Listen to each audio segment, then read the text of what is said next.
Oh, here we are. Another episode. Episode 41, as a matter of fact. And this one, my friends, is going to be gangbusters. Amazing. Oh, amazing. Who do I have today? I have a raconteur. I love that word. But no, really, I have a full-on badass coming onto the show today. His name is Jeremy Ryan. He's actually changed his name legally to Jeremy NoFucks Ryan. He has been someone who has fought for the rights of marijuana. He is an NFT creator. He is an NFT artist. I mean, mind blown. This guy has so much going on for him. And also, more than that, he's also in the midst of dealing with some major chaotic life things. And that the fact that he's able to do and keep going when most of us complain about just normal stuff, like the fact of what this man's going through is absolutely insane. I'm going to go check on him, so don't go anywhere. I'll be right back. Just going to go check on where he's at, see what's up. Give me 1 second.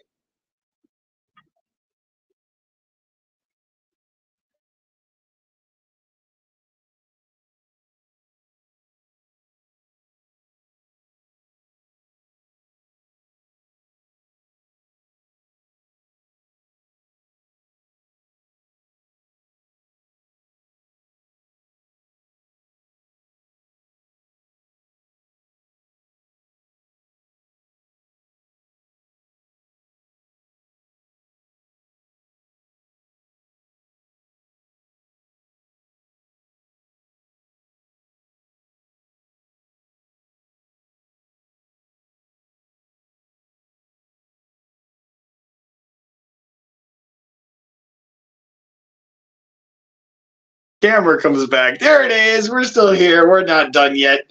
We're still kicking tail. Okay, so right now I'm going to see if Jeremy is here. I'm telling you, folks, this is going to be an amazing show. If you don't know anything about him, please read the bio. I think I can even leave comments. I think I can leave comments. I can post comments. Here we go. So I'm going to post a comment here. And this is the bio today at 11 CST with me, Paul Carpenter. So let's start the show correctly, my friends. And it goes like this. Good morning, good afternoon, good night. I hope that you're doing well, and I hope that wherever you are is doing good for you. It's me, it's Paul Carpenter, and this is On the Road, in the Waves, and on the other side with me. And today is episode 41, and I have Jeremy Ryan on the show. Any moment now, he should be jumping on. I'm just waiting for him to jump in here. I don't know where he's at, but I'm going to go check on him one more time. Do not leave. The show is going to be a good show today, folks. I'm telling you. If you're interested at all in being part of the people in the world that go against the system, if you're in some way wanting to have your own voice and be your own person, no matter what's going on in your life, this is an episode you have to watch. I believe that Jeremy is here now. I am going to bring him on. He is calling himself the NFT Demon because that is his website, nftdemon.com. Here we are with Jeremy Ryan. How you doing today, Jeremy? Thank you for coming, man. All right. How are you? Thanks for having me. Amazing, man. So I gave a little history and a little thing of like who you are and that kind of idea. But if you wouldn't mind, I do this to everybody. Jeremy, who are you? Where are you from? What are you about? Tell us about you. Please fill us in. Yeah, my name's Jeremy Ryan. I'm from, I'm currently living in San Diego. I was originally from Wisconsin, but moved out west, first to Portland, then to San Diego. And I am an NFT artist. I was a political activist back in the day. Also dabbled in entrepreneurship. I guess I've worn a whole lot of hats.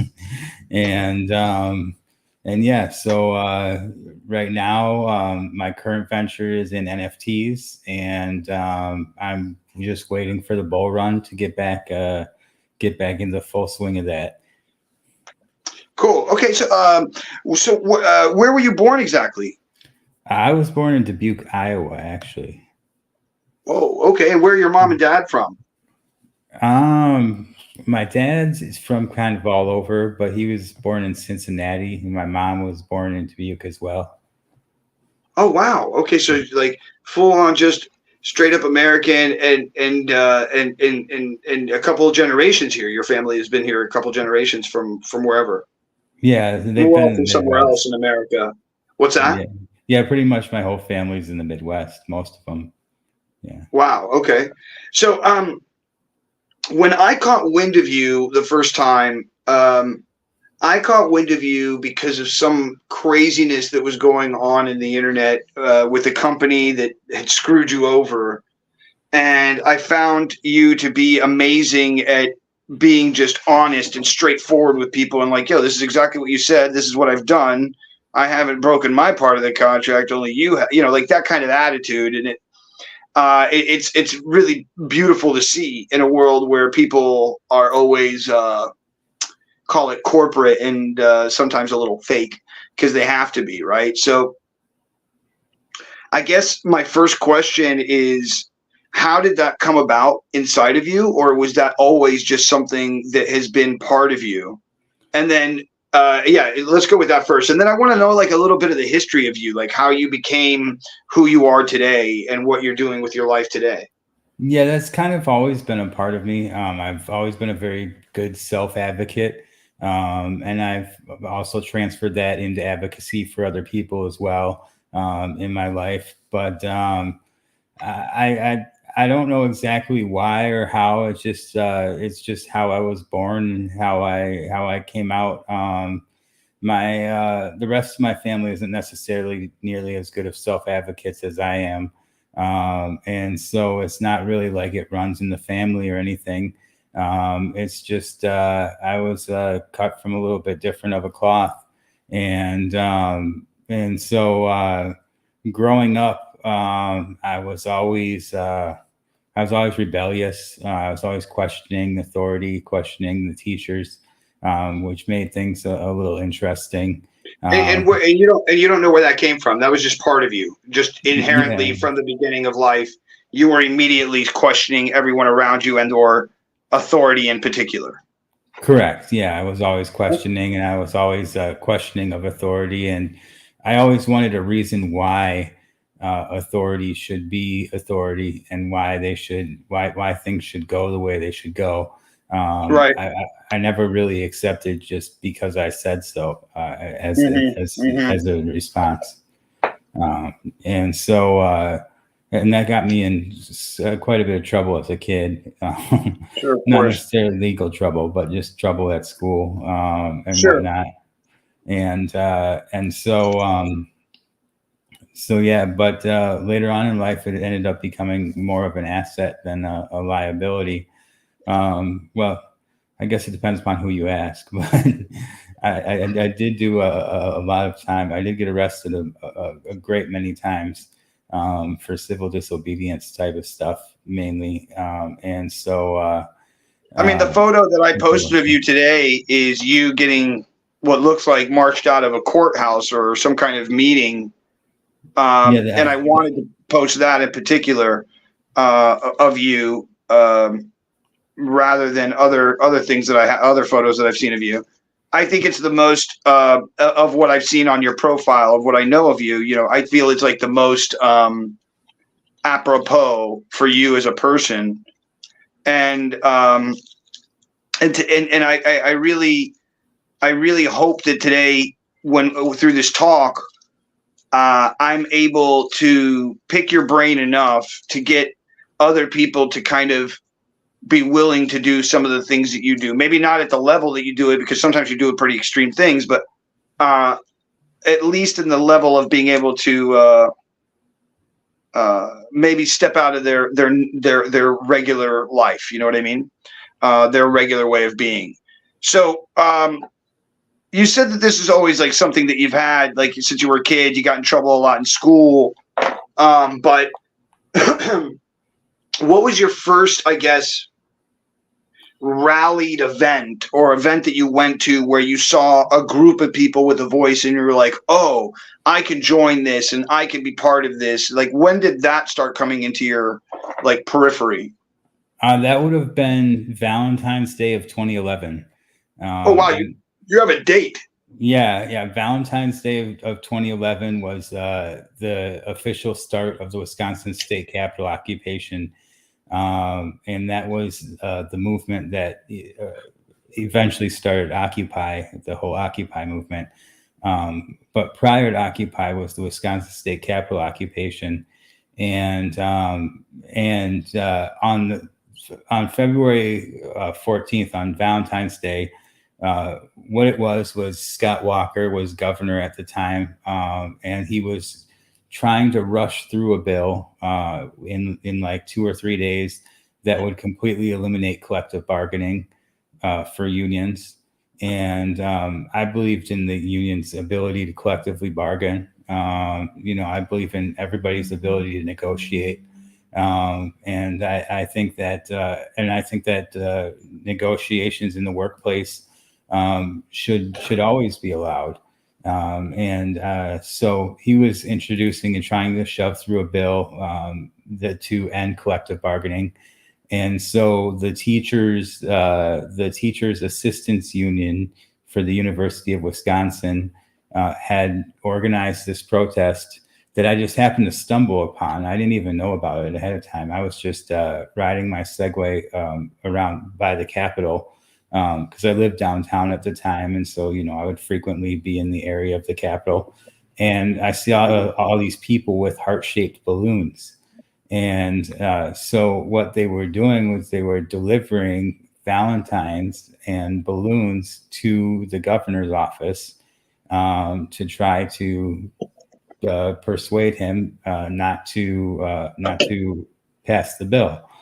Right. Now that protest, that was just kind of like a little protest, lasted maybe like an hour and a half or so. And then everybody went home, but everyone was coming back the next day because the public hearings started the next day. And it was the next day when we decided to hold up the public hearings pretty much all night long and just occupy the Capitol. Oh, wow.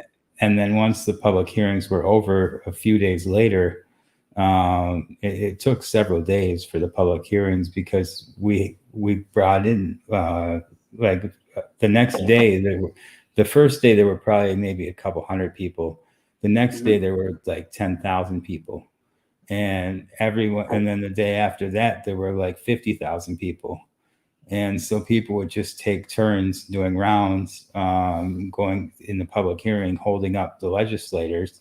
And we had beds, we had tents in the Capitol, we had all sorts of different stuff going on. And were you part of the procedure of people? Or in other words, were you part of the team of people doing the logistics and stuff like that? And that's how you got interested in this? Or was it just you were there and anything that needed being done, you were just kind of helping whatever?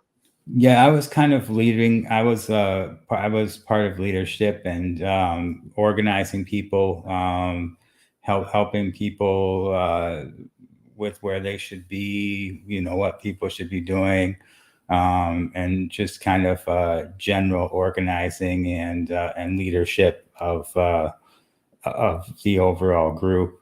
And I started a political action committee that was helping lead, and it was originally going to help lead the recall for Scott Walker, but the Democratic Party ended up screwing us, and they ended up taking over the recall, which in my opinion is why they lost the recall. But yeah, but that was your first foray into the whole thing. Yeah. And so then what leads to the next thing after that? I guess you're known at this point as a guy who can get people together and this, that, the other. And then what does that lead to next? And do you have normal, regular, everyday jobs during this? No, I was running previously to that. I was running a wholesale and consulting firm in telecommunications. So I was helping. I was like basically the main U.S. distributor for all of the cell phones in the Middle East and parts of Africa through a company in Abu Dhabi, United Arab Emirates. And so I would travel back and forth between here and the United Arab Emirates, and Do you speak Arabic as well? No, I don't. Oh, I'm just wondering. Yeah, they all spoke English. All the business Yeah. leaders out there. Yeah. Sure. But I saw the writing on the wall and knew that what I was doing, the type of wholesaling that I was doing, because there was a time when the U.S. commanded so much of the cell phone market that U.S. prices were so much lower than any other country's prices. So what I basically did is I served as a middleman and got the phones drop shipped somewhere in the U.S., where they would then go through an import-export company that the company already dealt with, and then they'd save a bunch of money because they'd be able to get U.S. prices on the phones, and they'd be buying sometimes like 1 million phones at a time, and then they would get the U.S. prices. But I realized just a little while before this movement began that it was going to end. That the manufacturers were going to start dealing with overseas companies more, and that smartphones overseas were going to become a lot more common. So the pricing, was going to get marked out. Yeah. Sure. Yeah. So my entire role was going to get taken out. Yeah, eaten up very quickly. Yep. And so I was just kind of chilling, but I had made a decent amount of money, so I was living in a penthouse in the nicest building in the city, downtown, and I was just roaming around downtown when I happened to stumble across this. And so after the public hearings were over, there was a period of time. Wait a second. Wait. You literally just had this feeling in this moment of like, this thing I'm dealing with, this cell phone company, that's not going to go very well for very much longer. And you're walking along the streets, and that's when you see this thing? Yeah, pretty much. I mean, I was kind of just thinking about what my next moves would be. I was throwing a lot of parties at the time, so I would spend probably like. So you're producing shows. Yeah, well, I would. When you say throwing parties, I mean that's like producing a show, right? Putting together everybody who's going to be at the event, the location. That's production. Yeah, kind of, but it was more just house parties. Okay. We had one bathroom that no one could use, so that we could fill the entire tub and sync up with WAP, and people would just dish out of a whole tub full. I was spending about $15,000 to $20,000 a week on liquor alone, and just we would fit probably sometimes up to like 120 people in a 2-bedroom, 2-bath penthouse. So yeah, I mean it was pretty wild. But I was just I had money to blow, and I was just having a good time. And in the meantime, thinking of. So you weren't trying to make money at these house parties. You were just kind of throwing these. No, I never charged anybody or anything. Okay. No, I'm just asking. Yeah, no. Okay, cool. So you were just having events. But by doing that, you were kind of putting yourself into the right groups with the right people. Well, not necessarily. Most of the people that came to the parties weren't. They were just college students or people that were just fresh out of high school. Okay. So this is when you were much younger. I'm just trying to figure out timeline. No, I was in my early 20s at the time. And when you were in your early 20s, you were already doing this cell phone kind of marketing thing. Now, if you don't mind me asking, what kind of money were you making if you were selling millions of cell phones at a time? I mean, that must have been stupid money at 20. Yeah, I mean, I was making probably millions of dollars. I don't know. I didn't file taxes, and so it all ended up getting taken away. Yeah. Really? Wow. Yeah, it was. So when does that occur? So like you're selling these cell phones, you then all of a sudden fall into this Occupy thing. at what point does all this money get taken away from you because you didn't pay your taxes? That happens like a couple years later, a year or two later. So up to So that point, you're living high life, loving life, living in like good apartment wherever, and just living the life, and thinking, "Fuck, I'm doing great."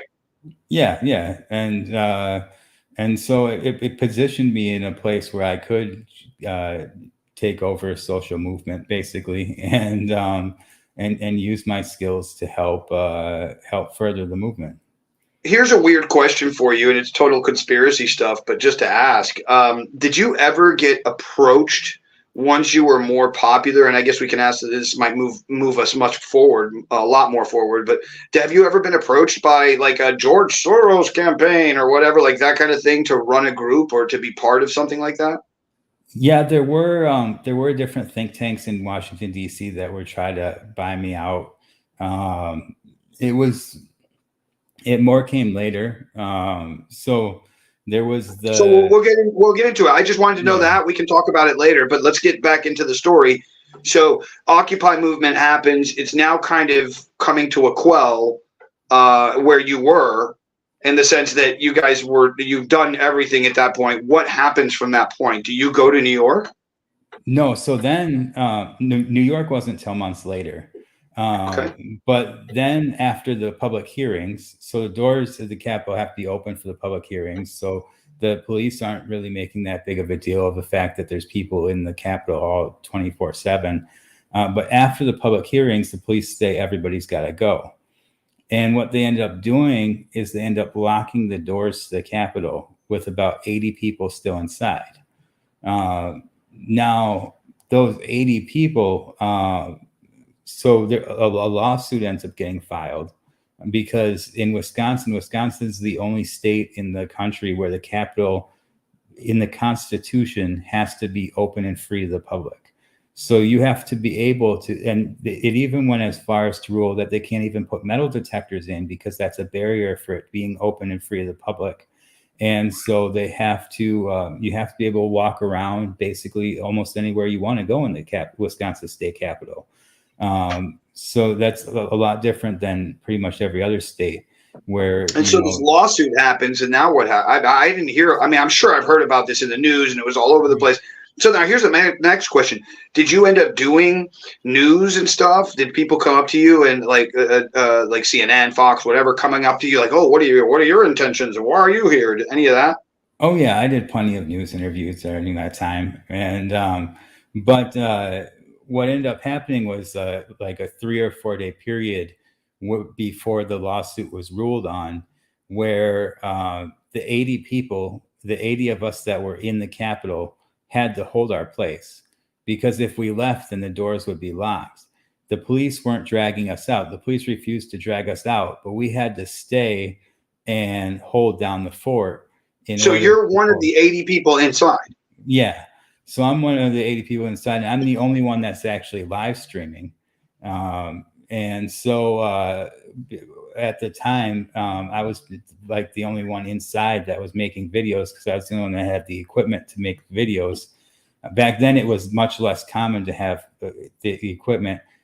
Even my equipment wasn't, the videos were kind of choppy and the camera wasn't that great. So it was just it was just a netbook with a webcam. And so then this was 2011 technology. So yeah, I was live streaming. They tried all sorts of different things. They tried turning off the water. They tried at one point cutting our food supply. They tried turning off the heat. This was in the middle of the winter. But I remember this. I remember that point specifically. Yeah. That there were all these people and blah, blah, blah. And then they turned off the heat and everybody started getting cold and it was humanitarian, blah, blah, blah, blah. I totally remember this. Yeah. And so we were in the Capitol, just doing our thing.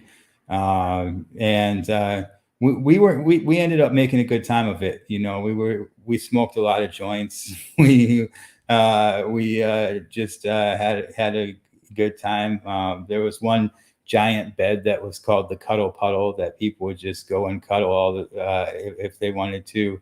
And there was just, we were just enjoying ourselves. People would shove pizzas. So people from all across the country would order pizza, and then people would stick them through the window in the bathroom.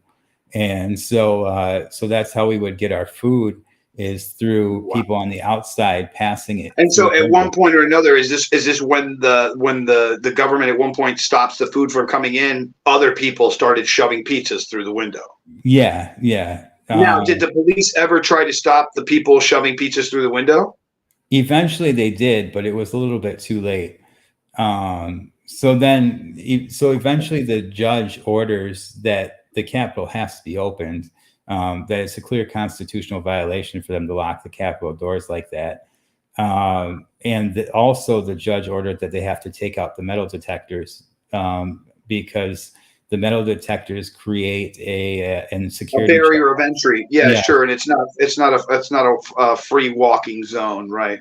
Yeah. And he did say that if there is a legitimate, credible threat, then they can temporarily bring the metal detectors back. Like if someone calls and says, "Hey, I'm going to bring a gun and shoot up the place," then obviously they could bring the metal detectors back for a day or two, just to make sure that nobody falls through on that threat. But that never actually ended up happening. The metal detectors, once they left, stayed gone. But he also ordered that the protesters had to leave the Capitol. The 80 of us that were there had to leave the Capitol.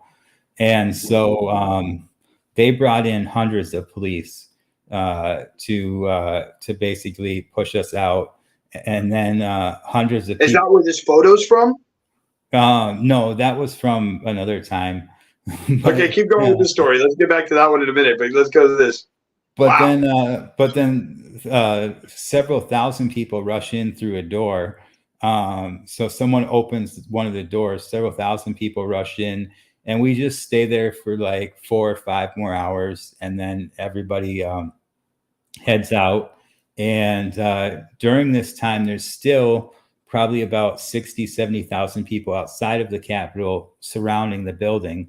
And that was 24/7 the entire time. And then they stayed for probably another few days.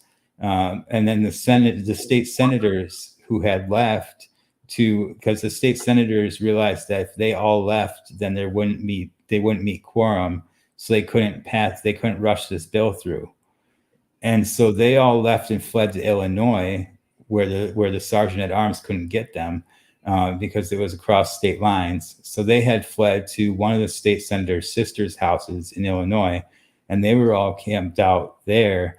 And but they eventually came back, and then there was this big rally for them coming back, and then everyone kind of went home.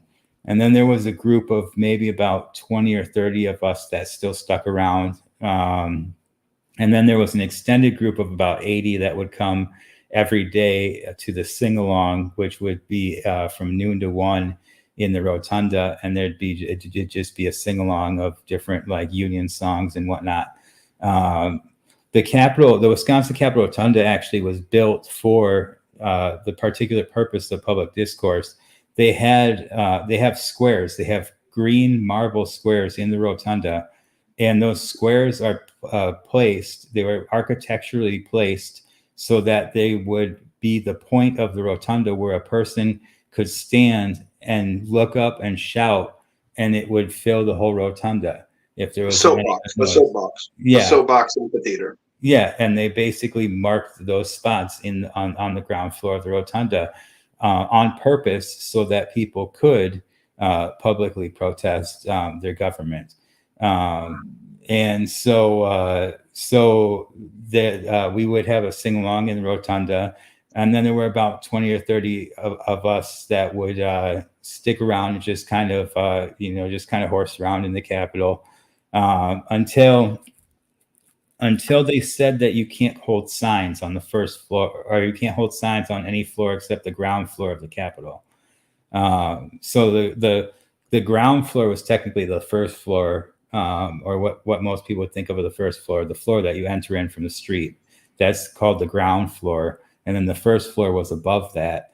And so what I would do is I would hold a sign on the first floor, but the police wouldn't arrest you if it was just one person. So I spent about 2 weeks looking for somebody that would come and or that would hold a bigger sign with me. So because the police would arrest you if it was two-person signs. Well, they wouldn't arrest you, but they'd tell you to take it down, or they would arrest you. And the one person who did get threatened, he said, I can't get arrested. And so he put the sign down. So it was just me left. Well, I can't hold a two-person sign by myself. And so after a couple of weeks, a veteran from Florida had crowdfunded. This was before crowdfunding was actually even a term, but she had crowdfunded the funds to fly up to Wisconsin. She was from Madison. And so she had moved from Madison to Florida, and she crowdfunded the funds to fly up to Madison, and so that she could do something. So she had Facebook messaged me, because as like a leader of the movement, people would always message me about, what to do. And she said, I'm coming up. I'm willing to do whatever. What do you need most done? And I said, what we need most done is somebody who's willing to challenge this policy, because you got to realize in 2011, in February of 2011, prior to the Occupy movement, February of 2011, getting arrested for political action was like a major thing. That was something that everyone was afraid to do, because it hadn't been done it hadn't been done by regular people since the Vietnam War days. So really, yeah. So there hadn't been arrests at protests in Madison or in Wisconsin at all since the Vietnam War days. So it was a massive, major thing to get arrested in a protest back then, and something that everybody else was afraid of. Out of the 100,000 people, everybody else that I had talked to or who had read my posts was afraid to get arrested. Sure. Because they were like, it's federal, I'm going to go to jail forever. You're right, I get it. Yeah, now it's not a big thing. Now it happens all the time at pretty much every protest. People get arrested, and it's not that big of a deal. But back then, it's like a misdemeanor charge of disorderly conduct or something, and they let you out the next day. Yeah. And so she was. So I said, well, are you willing to get arrested? And she said, I'm willing to do whatever. And I said, okay, well, meet me in the rotunda. She said she flew in the next day. And so I said, meet me in the rotunda. And we set up a time, and I ended up bouncing around. So she ended up having to have a hard time finding me for a little while, because she'd be like, is Jeremy here? And then someone would be like, oh, he just went up that way. And then it'd be like, then she'd go wherever they said, and then I'd have gone somewhere else, and I'd have gone somewhere else. But eventually we met up, and we had a sign, and the sign read, there is class warfare, all right, and our class, the upper class, is winning. And it was a Warren Buffett quote, so we quoted Warren Buffett in the sign. And so we unfurled the sign, held it, and the police came up, and they said, you gotta remove your sign. And we said no. And they said, you gotta remove your sign. And we said no. And they eventually ended up ripping the sign out of our hands, and then like physically ripping it out of our hands. And this is all on video. And then we ended up getting tickets for disorderly conduct. And then we came back the next day, and one other person joined, and he was a homeless guy from California who had come up here without a place to live, and he was staying outside. And we actually saw him on our way into the Capitol. And he's like, hey, what are you guys doing? And we're like, we're going to go get arrested for holding a sign. And so he's like, oh, can I join? And we're like, yeah, sure. Come on. We need more people. Yeah, we need more people. And so he joined in. And then the next day, there were like 5 more people that joined in because they saw the videos. So they're seeing these videos and they're getting desensitized to getting arrested. And at this point, they're not really putting us in handcuffs. They're just taking our signs and then giving us tickets and letting us go. And then like 2 more days go by, and one of the state senator's sons saw my video, and I think they were like 9 and 11, the 2 boys, and they went to Boy Scout camp. And as their civic project from Boy Scout camp, they said they're going to go hold a sign in the rotunda after seeing the video. And so these 2 kids end up getting arrested and taken down to the basement with their parents, and it creates a big, horrible optical scene for the police. Sure, I remember this, where they got arrested and got put into the fucking jail cell and everything, and the parents had to come, and it was a freak out moment for all these people are like, how could you put kids in a jail and la la la la la. Yeah, man, Jeremy, you've been really, like, just in like your early 20s, late 20s, obviously. I think we're 25 at this point in your story, 26 maybe. You've been 21, 22, I think. Sorry, so even younger, at 21, 22, you've already been like pivotal in a lot of American history, bro. Yeah. And then my next question for you is like, what does it feel like? Because this is way back when you were talking about being the 80 and there's like 60,000 or 100,000 people, outside on some level cheering you on, and then on another level hating upon you for doing what you're doing, right? What does it feel like to be one of the 80 inside of that? What's that feel like? Does it feel empowering? Does it feel weird? Can you sense everybody's energy outside? It just felt like performing a civic duty. It just felt like we were doing, at least for me, it just felt like what I should do. I get that part. But I mean, like, you knew that there were 100,000 people outside. Yeah. Oh yeah. So what did that feel like to you? Like, knowing that when you walked outside, there was going to be a person with a reporter and a camera that was going to come up to you and be like, oh my God, you've spent a week in here and to defend the rights of blah, blah, blah, blah, whatever, right? Or whatever they're going to say about you. You're a terrorist. How do you feel about this? Whatever. What did that feeling feel like? What was that like? I mean, it just felt like a responsibility, it felt like my responsibility as somebody who possessed the qualities to actually follow through. I felt like there were a lot of people that for legitimate reasons, just didn't possess the qualities to make it happen. And so I felt like because I did, it was my responsibility to do so. But it did feel good knowing that we had all the support outside, and knowing that. I guess to answer your question, it didn't give you like a ego boost in any way, shape, or form. It was more of a, if anything, it was quite the opposite. It felt like this big, heavy kind of responsibility that you have in your hands to do the right thing, to not mess up, to not say the wrong thing, because you have this ideology that you're really trying to uphold and keep real and truthful for the world on some level. It's very heavy stuff you're dealing with, Jeremy, at 20-something years old. And the way that you seemingly did it with such ease. It's so cool. It's actually very cool, man.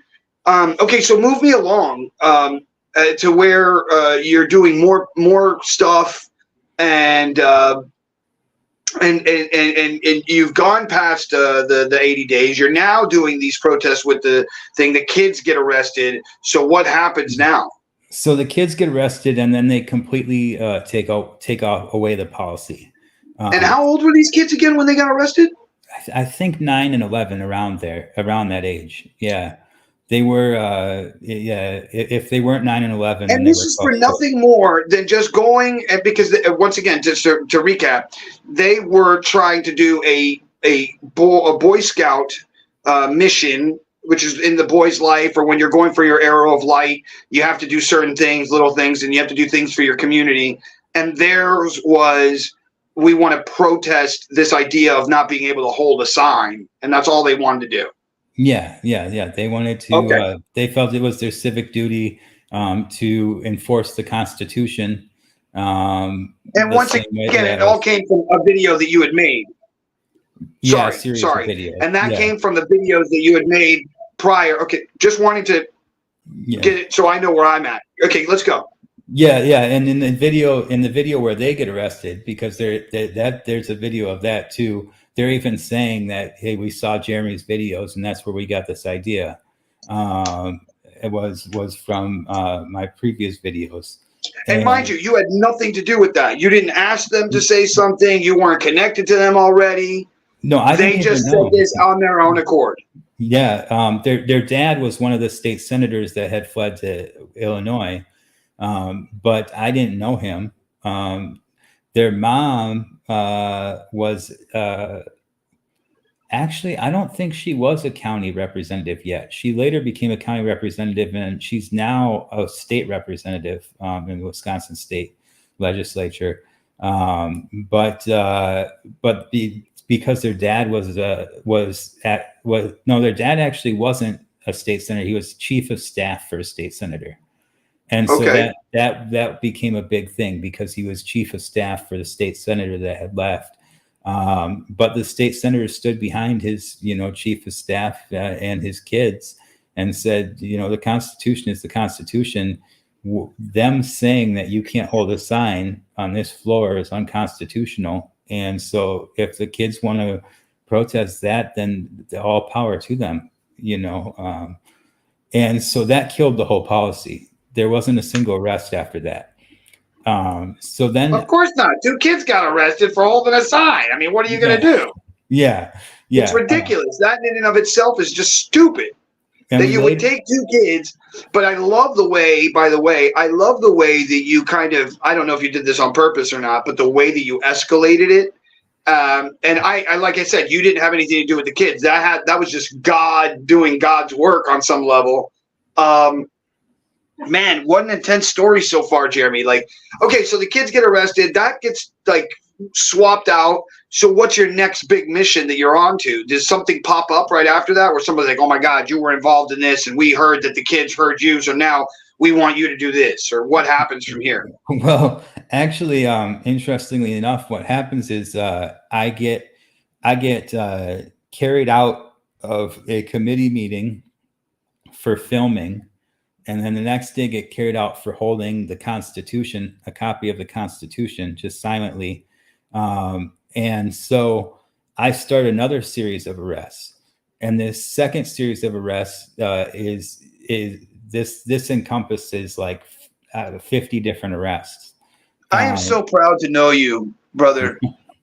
I am so proud to know you, bro. I am so proud to even have this conversation with you right now, man.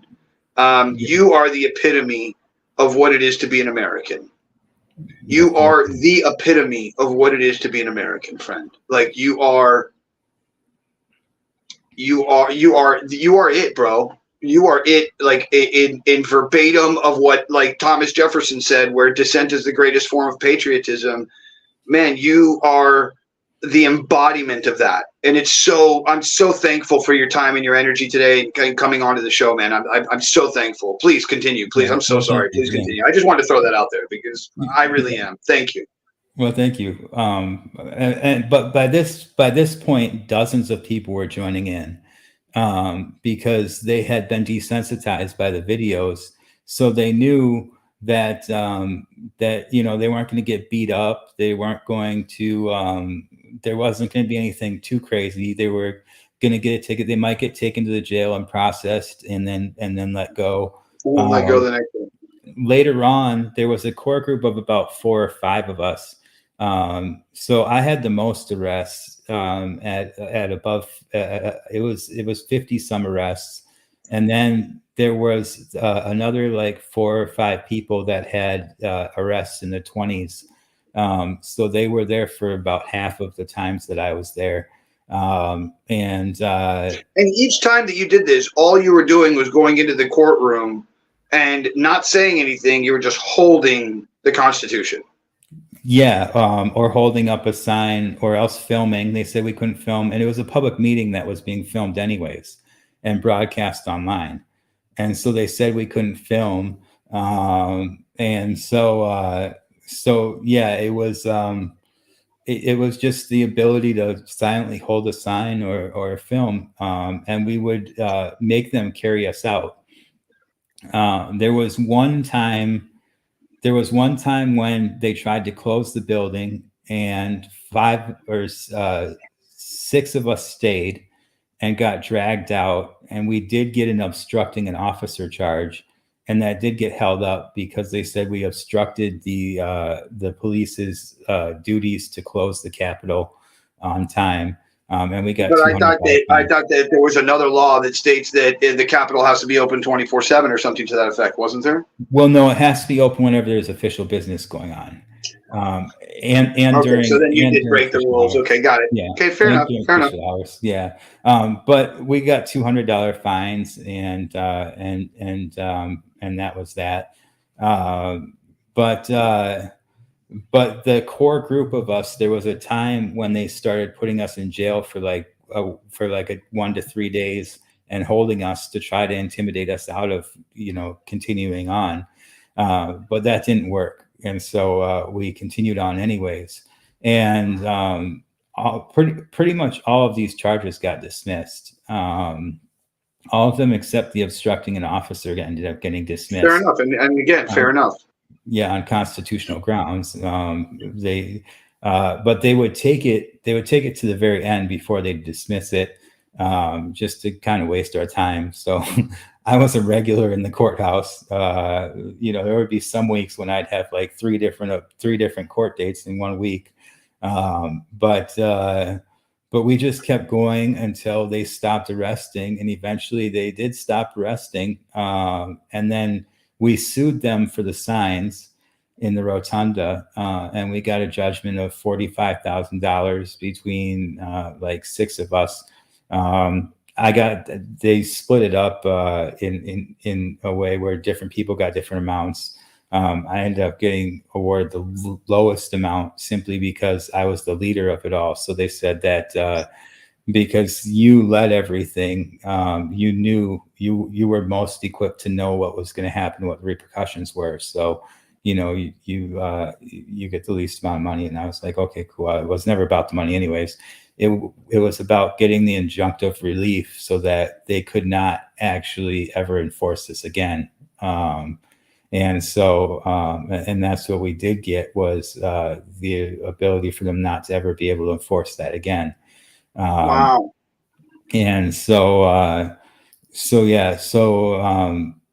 then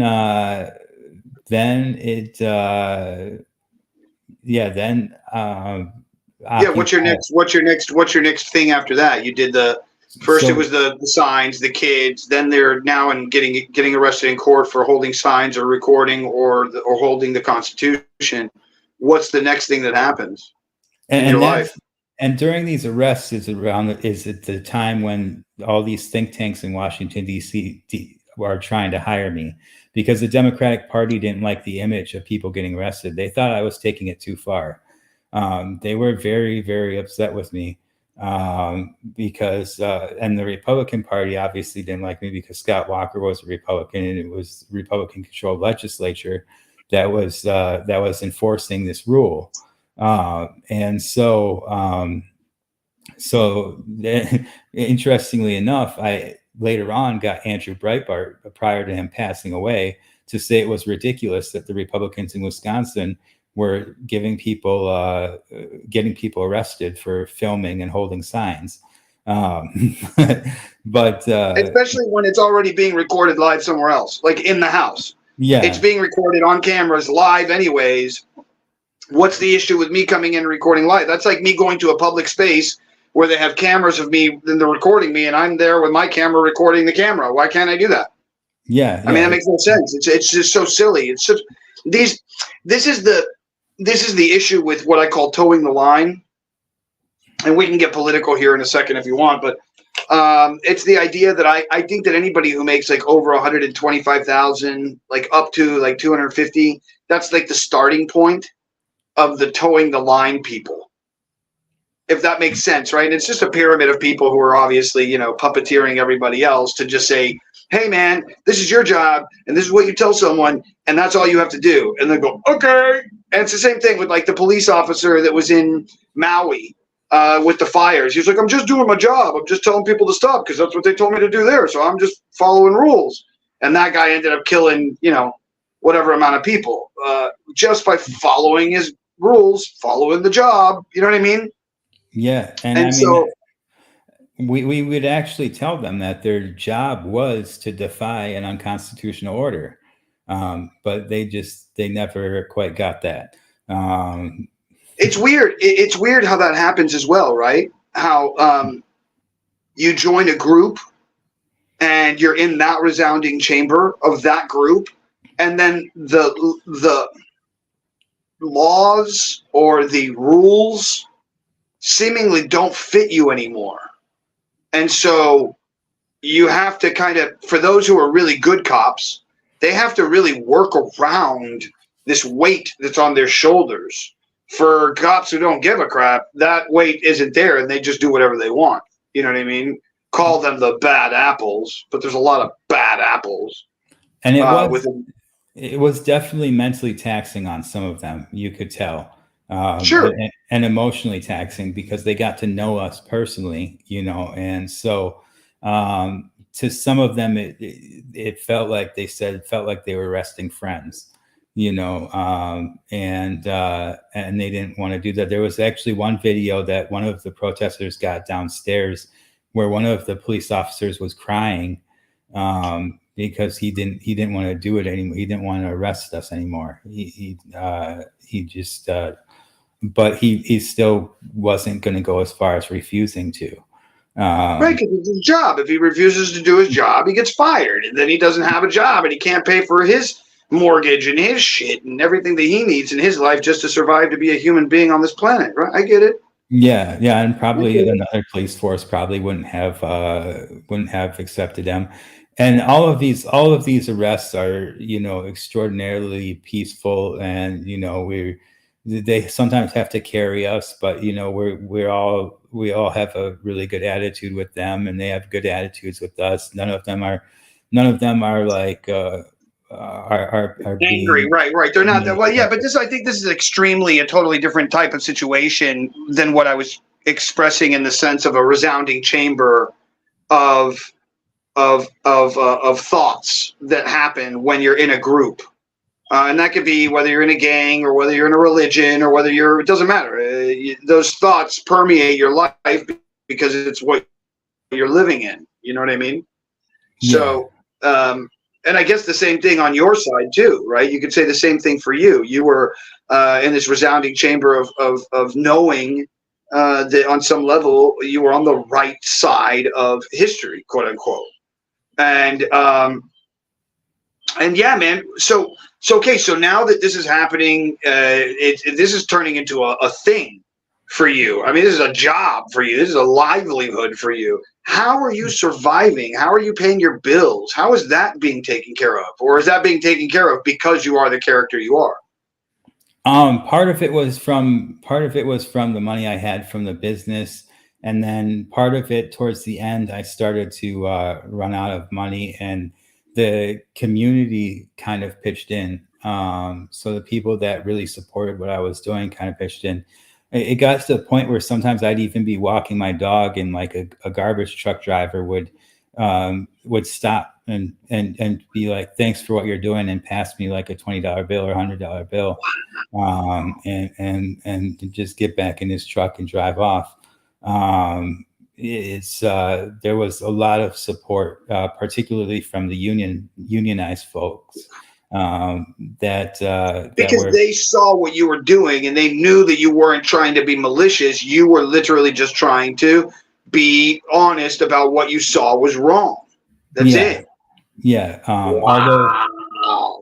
Talk about like the most, like when you're authentic and real and honest about what you're trying to do, and it's not some Greta kind of thing, where it's pushed and it's marketed in some way, but you're being real and honest. It shows how much other people want to get involved so immediately. And that's so beautiful, bro. Yeah, and I mean the old guard from both parties absolutely hated me.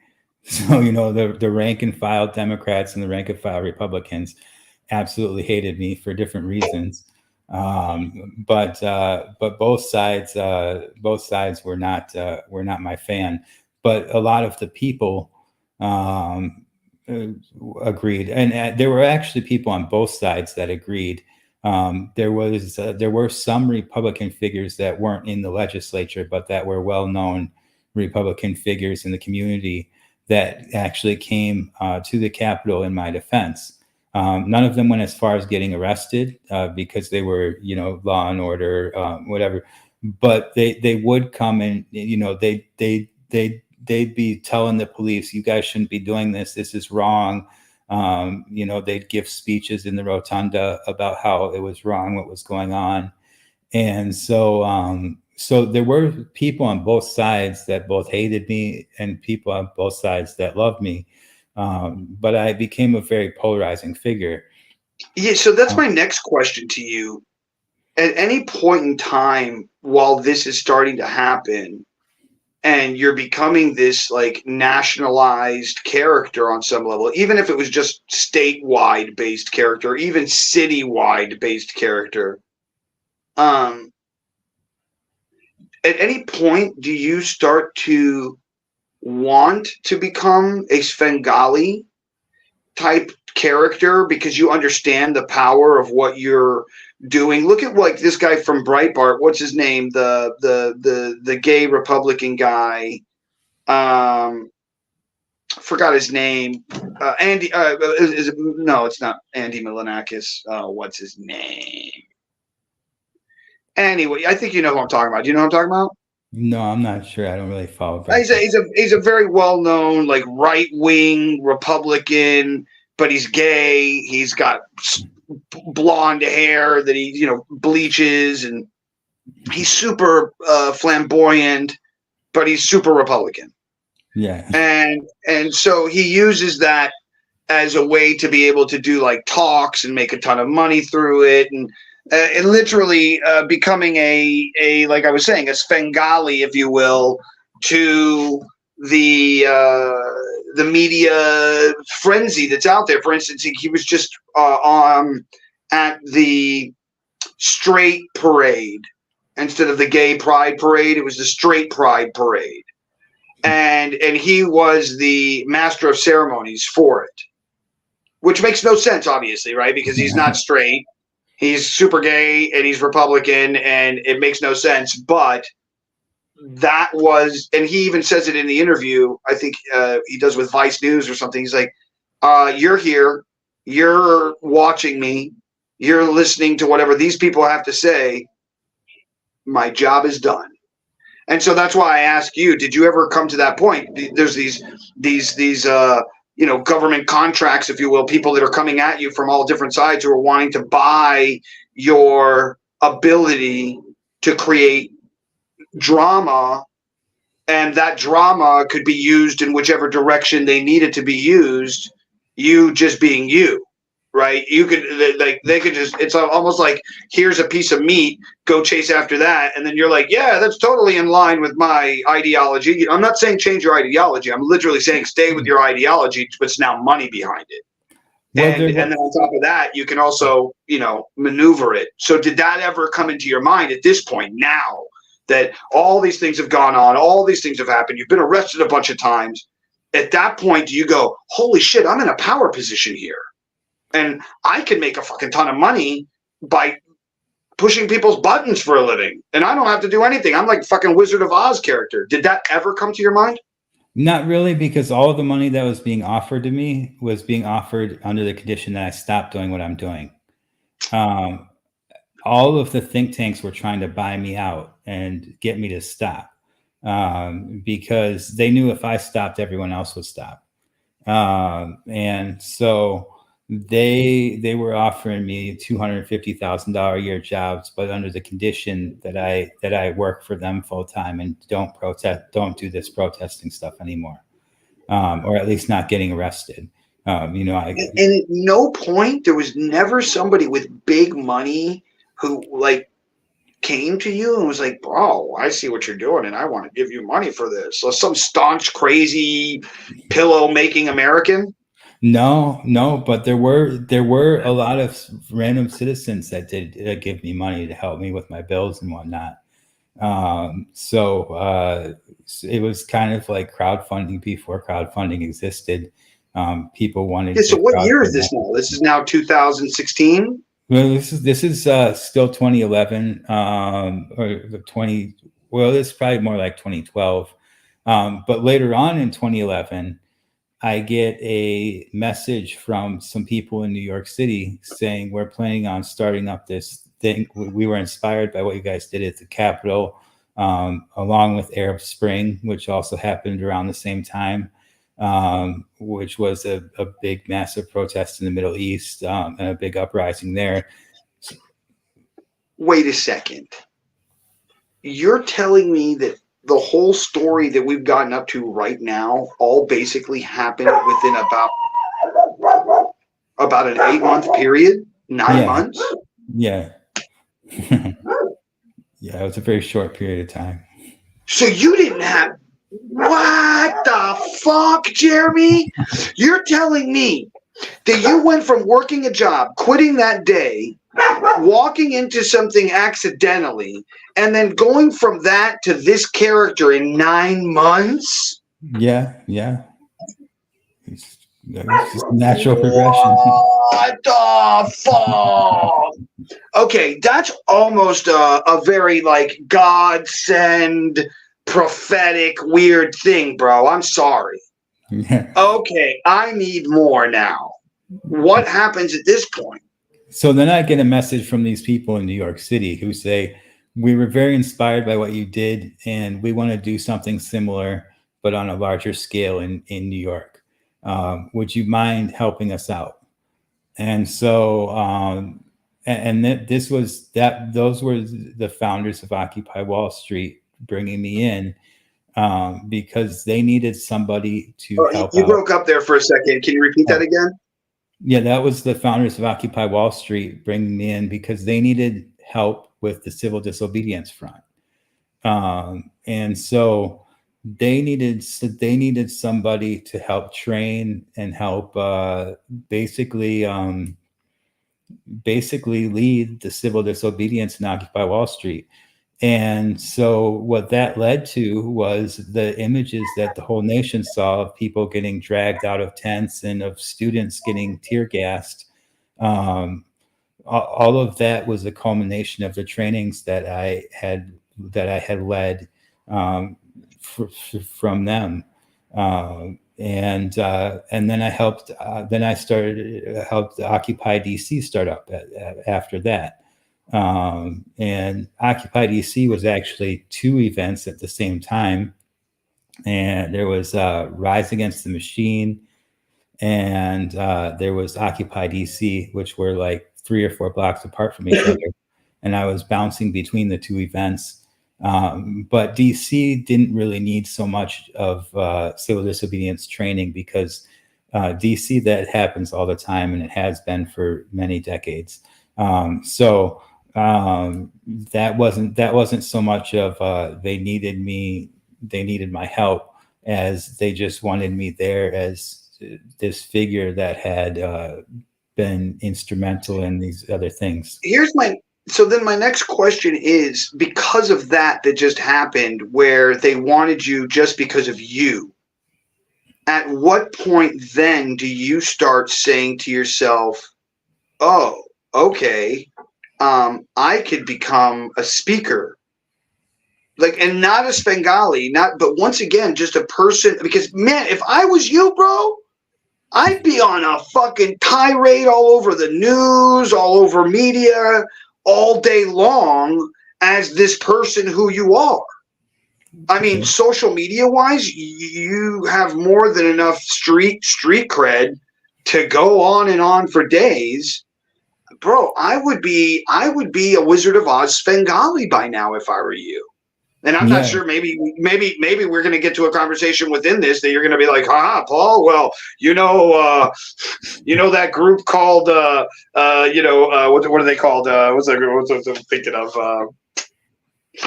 The ones with the masks, man. Anonymous. Yeah, you want to know who Anonymous is? It's me, Paul. So I mean, hold on, don't go there yet, because I know you have some connections to that world, I'm sure, because of the world that you're talking about. And I am, once again, so blown away by you, Jeremy. So blown away by this story already, dude. Okay. So now you're in New York. You've helped out with Occupy. You've gone to Washington, D.C. You're now a character in which people don't really need you for your stuff, but they just want you for your thing. Do you start doing talks and speeches in front of people?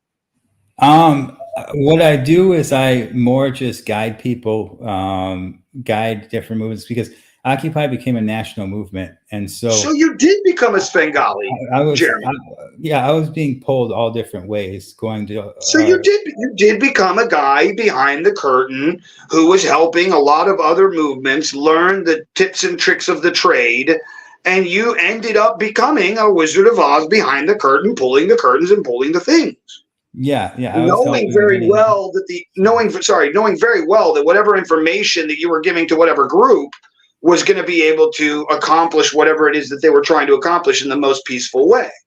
Yeah, I was helping many cities, and there was, and I was in direct contact with Anonymous at the time as well. People that were anonymous from Anonymous, and it was kind of a coordinated effort. There's a lot of stuff that was going on, which would later end up becoming a bigger role. But yeah. Okay, let's keep story based. Yeah. We're fine. So we just finished Washington, D.C. You're now running from Washington to all these events. So give me like the next little bit of time until the next big pow happens in your life, where you're just like, okay, you need me over here? I got that. You want me to help you over here? No problem. Oh, I'm going to set up an office now because I can't be everywhere at once, but I can do Zoom calls. So I can be boom. And that's kind of what's happening now, is what I'm guessing. Is that about right? Well, there's a year or two where there's not really a whole lot going on, and so the country pretty much stops with the protests. Some cities have some Occupy encampments going on, but they're basically just homeless camps at this point, not necessarily like protest establishments. Sure. So there was a year or two, and then in 2014, I ran. Yeah. Well, wait, hold on. Within that year or two, what are you doing? I was actually working. I was working just a regular job I was managing a cell phone store. Yeah, and continuing. Wait a second. Oh my God, that's so good. Okay, so you went from being like the #1 guy in CNN, on TV. You were in all these protests. You're involved in Occupy. You're involved in fucking helping build the whole thing, and then it all goes to poopy everything falls apart and Occupy whatever, and then for the next 2 years you go back to managing cell phone store? Pretty much, and just regular. And when you went and got the job, they didn't know. They didn't go, "Hey, wait, you're the guy who started." No, because they don't know that you're the Svengali who's in the back room pulling all these strings for Occupy. They have no idea about this. No, but they did know about my Wisconsin involvement. But they just didn't really care. Right, because most people were on your side, and those people who did hear the story were like, "Oh, that guy's a good guy fighting the good fight." So they were like, if anything, they were like, "Yeah, the good guy with the good fights here working for us now," and they could probably show that off to somebody or whatever. Yeah, and so I'm just living mostly normal life, and then 2014 rolls around, and I have a night where I'm tripping on acid, and I get an idea, and so I'm just tripping on acid, and I'm like, what the fuck? What would happen if I ran for Congress? And then No way. Yeah, so then I looked up. So then I was like, then I looked up the information on running for Congress, and while I'm tripping balls, I'm looking up all this information and just like tick, tick, tick, tick, tick. And I realized that I can run for Congress anywhere in the country, and I don't even have to live there. And that's when the idea to run against Paul Ryan comes. And this fucked up the entire election. This fucked up the entire election. His district was like an hour and a half away from where I lived. But he was in Wisconsin. But for 20 years, he had run with all of his campaign signs, all of his stickers, everything as Ryan for Congress. And so when I entered the race, well, the first step was the first step was both the Democratic and Republican Party tried to get me kicked off. Oh my God, this story, your life story, sir, is so good, Jeremy. Holy fuck, this is so good. So when people went to go vote, they were voting Ryan, think that they were voting for the other guy, but they ended up voting for you? Well, no, what ended up happening was I spent $600. They tried to get me kicked off the ballot. They said I committed election fraud because I held a sign that said legalize marijuana, sign here. And then I would tell people they were signing for me to run for Congress, in which case I would try to legalize marijuana. And because in Wisconsin, marijuana still isn't legal medically or recreationally. Recreationally, okay. Yeah, okay. Neither one. And it wasn't back then either. And so that was just a way to get people to come in to sign the papers because I didn't have a whole lot of money. And so I spent $600. Paul Ryan's campaign had to spend $750,000 in that primary to change all of their campaign signs, change all the stickers and everything to Paul Ryan for Congress instead of Ryan for Congress. And I actually went to his door and tried to get his signature. There's a video online where he actually opens the door and I tried to get his signature to run against him. But he very quickly closes the door and says, "No, thank you, Jeremy," closes the door after picking up a package. He probably would have just slammed the door in my face, but he had to pick up a package first. And this was right after he was on the vice presidential ticket. And so, because that was 2012. And so then this is 2014. So this is 2 years later. And the Republican Party of Wisconsin spent $1.25 million on an education campaign, educating the voters of the district that they can't vote for Jeremy Ryan. They have to vote for Paul Ryan.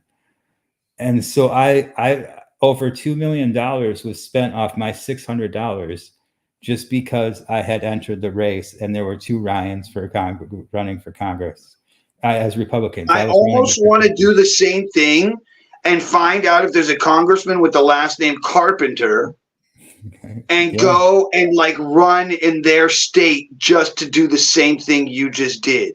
Yeah, because you can run anywhere in the country for Congress. You just have to be eligible to assume the position if you're elected.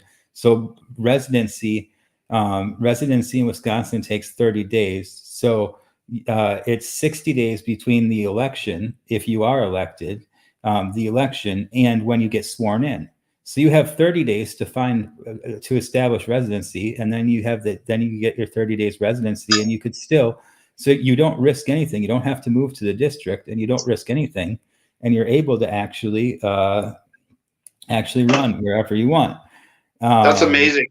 But that's not the same in all states, right? You would have to. No, it is the same. You would have to find the legalese for each state to find out if that's the case, because that might not be the same in, I don't know, Georgia or wherever. It is the same in all states. All states have enough time for you to actually run, because somebody else later on ended up running in 6 states simultaneously, and because it's all federal law, so it's not state law has nothing to do with it. State law determines how you get on the ballot. So every state has a different criteria for how to get on the ballot, but which can't be too hard, right? Well, in some states it is. In Wisconsin, you needed 2,000 signatures, which was pretty hard to get. It is fairly difficult. Some states there's a fee. Some states it's just signatures. Different states have different ways of. Here's a weird question for you, Jeremy. Mm-hmm. Is there a list already compiled and created for each state, and what it takes for you to become to do this in each state? What I did was I would just Google search the state and then ballot access. And that's it. It's that simple. Yeah, and you can usually pretty easily find out what the criteria is by Googling the state and then ballot access. And then, but that's only for federal law. You do realize, Jeremy, that what we're talking about right now is very easily an e-course that you could create and that you could sell, and people would pay so that they could go and learn how to be in government. Yeah. Yeah. So, Jeremy, please talk to me afterwards. Yeah. That's all I got to say. What an amazing thing it would be to do as well, because it would be teaching people how to take control of the country. Yeah. I'm not trying to be facetious or weird or anything. I think that what you have done with your life, accidentally or not, right, where fate pushes us in some direction. You could have chosen to walk away at any point in time. You could have said, fuck this fucking idea. I'm not going to fucking get arrested another fucking time. At any point in time, you could have walked away, but you didn't. For some reason, you kept with it. You ended up getting to this place. What happens next? So then the election comes, and I get 6% of the Republican vote. Paul Ryan gets the other 94% in the primary, but my mission was already accomplished. And so then there's another period where I'm just kind of chilling, just working regular jobs, and then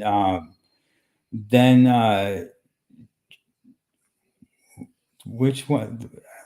I think it was George Floyd, which happened.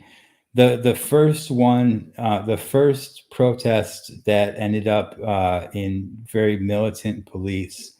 I think that was the George Floyd. I think that was George Floyd. Yeah, the first because time that's the creation of BLM, isn't it? Yeah, the first time the nation saw very militant police, and they started really going crazy, and that was when. So what ended up happening was. This is when Anonymous comes in a more direct sense. The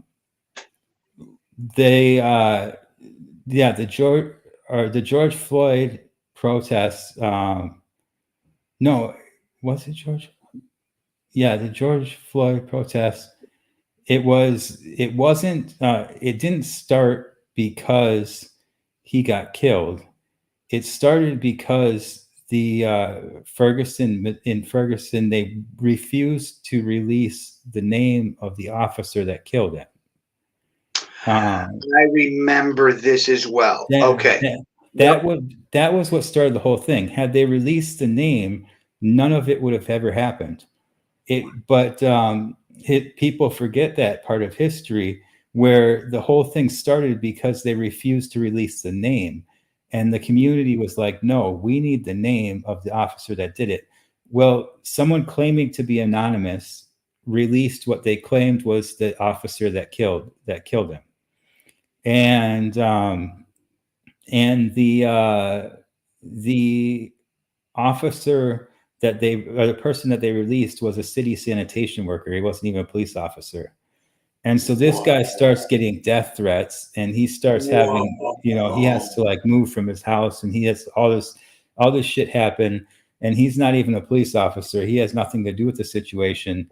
And so Anonymous, through the official channels, says, we're not releasing any information whatsoever for at least like a week, or I forget what time frame they put, but they put a time frame on it. Well, in that time, people were getting beaten, manhandled by police. And so in that time, Anonymous came across some information that needed to be released. And so I was approached and asked if I would release the information. And I agreed. And what this information was 3 phone numbers that were directly inside the White House Situation Room. So they weren't staffed by people who are paid to deal with people like you and I. These are way above the grade of, so the person answering the phone is not supposed to talk to regular people. And so I started a phone call campaign where people who were upset about how people were getting manhandled were calling the White House Situation Room. And so that kind of upset Homeland Security. Yeah. So Homeland Security. Hold. I need more information. When you say I started a campaign, how do you do that? Did you just send out text messages to people, or did you write a letter and then literally walk up to people and hand deliver some espionage shit that we're talking about now? Like, how did you handle that approach, if you don't mind? And I don't know if you want to even talk about that. You don't have to if you don't want to. It was through a Facebook event, a public Facebook event. And that's how they figured out it was me. That's how I can actually even still pull up the link. I'm fucking done. I can still pull up the link too. It's still online somewhere. It's so good, Jeremy. It's so good, dude. Okay. I want more. Okay. So, this is so fucking silly and stupid, bro. Okay, so good, Jeremy. Your life is so good, dude. Your life is so good, dude. Okay. That's how they figured out it was me, though, because the only trace on the entire internet of those phone numbers happened to be the Facebook event. When people started first calling, nobody had shared them yet because they start looking that up immediately. When they first start getting phone calls, like, how the hell did you get this phone call? And the only trace on the entire internet of the phone number is my Facebook event, which was actually run off one of my dog's profiles because I was in Facebook jail on my profile, so I couldn't create events, and so I created it under one of my dogs. But it didn't take them long to figure out that the dog was actually me. So what you're telling me is you're the one who let the dogs out. Yeah, pretty much. And we all know now, Jeremy is the one who let the dogs out. This motherfucker. Did you really change your name legally? Yeah, my middle name I legally changed to NoFucks. Yeah. You literally legally have the name NoFucks. Yep. That's my legal middle name. God, I love you, Jeremy, bro. I love you on so. I don't have it on me, do I? No, I don't. I want to show you my license because my face on my license looks like something like this. And the only reason why is because the night before I was performing magic at a club in Houston, and then I went to go get my license the next day, and the guy behind the counter taking the photo was the guy who was in love with me the night before from the magic I was doing. And I was like, bro, sorry, but always wanted to ask, do you like take it? Let me see if I'm here. You're here. Oh yeah, you're I'm waiting for Jeremy. Okay, yeah, you're back. You're back. Yeah, we're back. We're back. Okay, good. Now, StreamYard's pretty good about it, man. If the stream cuts, it does this thing, but it comes back really beautifully. I've been very impressed with StreamYard since I started using it. We are broadcasting, by the way, right now on 3 different channels on Facebook. We're also broadcasting on YouTube Live. We're also and on LinkedIn. So this broadcast recording will be everywhere. So there's no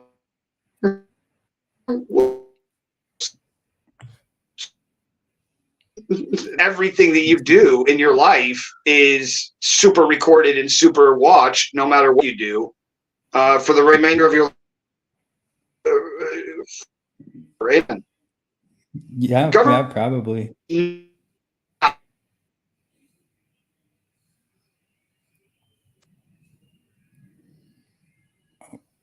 Oh, cut out again.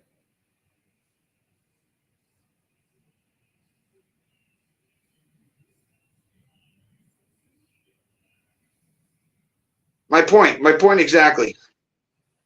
Are you there? Maybe you muted yourself. I don't think you did, but no. I think maybe I can unmute you. There you go. Yeah. Okay. Cool. No worries. Okay. So yeah, I mean, on some level, the government's never going to stop watching you. Do you agree to that, or do you think that that's not true? Yeah, no, and it actually gets much worse. Their targeting of me gets much worse later on. Okay, well let's get back to the story. Yeah, starting with Anonymous has now, like, official Anonymous, like the real hackers that are the real Anonymous.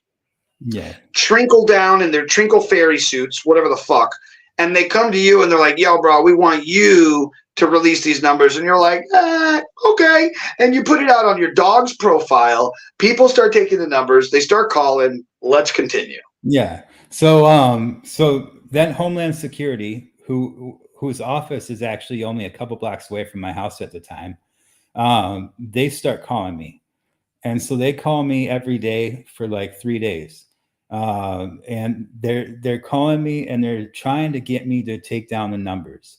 They want me to take down the event. They want me to take down the page, but they don't have any necessarily legal right to do so. And so after, I don't understand. Why didn't just Facebook be like, "We don't want you to post that number," and then just delete the page? Because Facebook could just do that easily. They do that stupid shit all the time. Yeah, I'm not sure, to be honest with you. But Homeland Security, yeah, because it's still up to this day. But it's in the archived events, but you can still pull up a link to it. But Homeland Security calls me for 3 days in a row, trying to basically intimidate me out, and I basically say fuck you. And then there's one day they don't call me, and on the 5th, I go to CVS. This was back when CVS still sold cigarettes, and back when I smoked cigarettes. I go to CVS to buy a pack of cigarettes, and my card is declined. And I'm like, wait a second. I know I have plenty of money in this account. I don't know why it's declined. And I try 2 other cards, and those are all declined as well. So I'm like, this can't be a coincidence, 3 different banks. So I'm like, okay, I pay in cash for my cigarettes. And then I go back home and I call the first bank, and the first bank says, we put you on a Homeland Security freeze. Homeland Security has frozen your funds on suspected terrorism. And so they just put like a terrorism hold on my funds just because they could do that. And so they froze all of my bank accounts. And so, but this is when the Jeremy Ryan side comes out. My birthday was like the next weekend after this. And so I was like, fuck you all. I pulled money from other places, and I went extreme. I rented a limo to take me to and from Chicago. I stayed in a suite at a 5-star hotel that only had one suite per floor, the Park Hyatt. I chilled with Terrence Howard. I went VIP. Terrence Howard. Who's Terrence Howard? He's a famous actor. He was. What's he been in? Please forgive me. I don't mean to be disrespectful. Yeah, Terrence, please forgive me if you're watching this. He was in Hustle and Flow. He was in Empire, the Fox TV series. He was the main guy in the Fox TV series Empire, and he was in the movie Hustle and Flow. He was in a bunch of other movies. I don't even remember, but okay. Anyways, moving on. But you hung out with him, and when you say hung out, you hung out with him for hours and hours while you were chilling, talking shit, type hanging out. Yeah, for a while, yeah. And then I went VIP to a Snoop Dogg concert. I went on a private yacht party with Talib Kweli and Pretty Lights, and it was. And how did you do this? How did this all come about? Where did this? How did you do? You just paid your way into all these things? Yeah, because I wanted to say fuck you after they broke my bank accounts and really. Whoa! You broke up. You broke up like crazy. What'd you say? I just send a fuck you to them after my bank accounts. No, wait. Let's wait a couple seconds because you're breaking up. All right, let's try again. I wanted to send a fuck you to them after my bank accounts. No. Yeah. I don't know what's going on. Yeah, it's like every other word is coming in now. Yeah. Let me. I don't know. How about this, Jeremy? Because I don't want to kick you. I don't want to end this. We're having way too much of a fucking great fucking pod right now. Why don't you? Are you on your phone or cell phone or what? Are you on? I'm on a laptop. So you're on Wi-Fi. So yeah. And you have clean Wi-Fi where you're at, and I have super clean Wi-Fi where I'm at. Like I'm literally 5 bars Wi-Fi right now. Yeah. So it's not you, it's not me. It's definitely the government watching our shit right now and trying to make it crappy. Well, is it better now? They're tapping in. They're just tapping in so they can listen to the conversation. Okay. Okay. Is it better now? Yeah, much better. Okay, so where were we in the story of things? So, catch me back up. Yeah.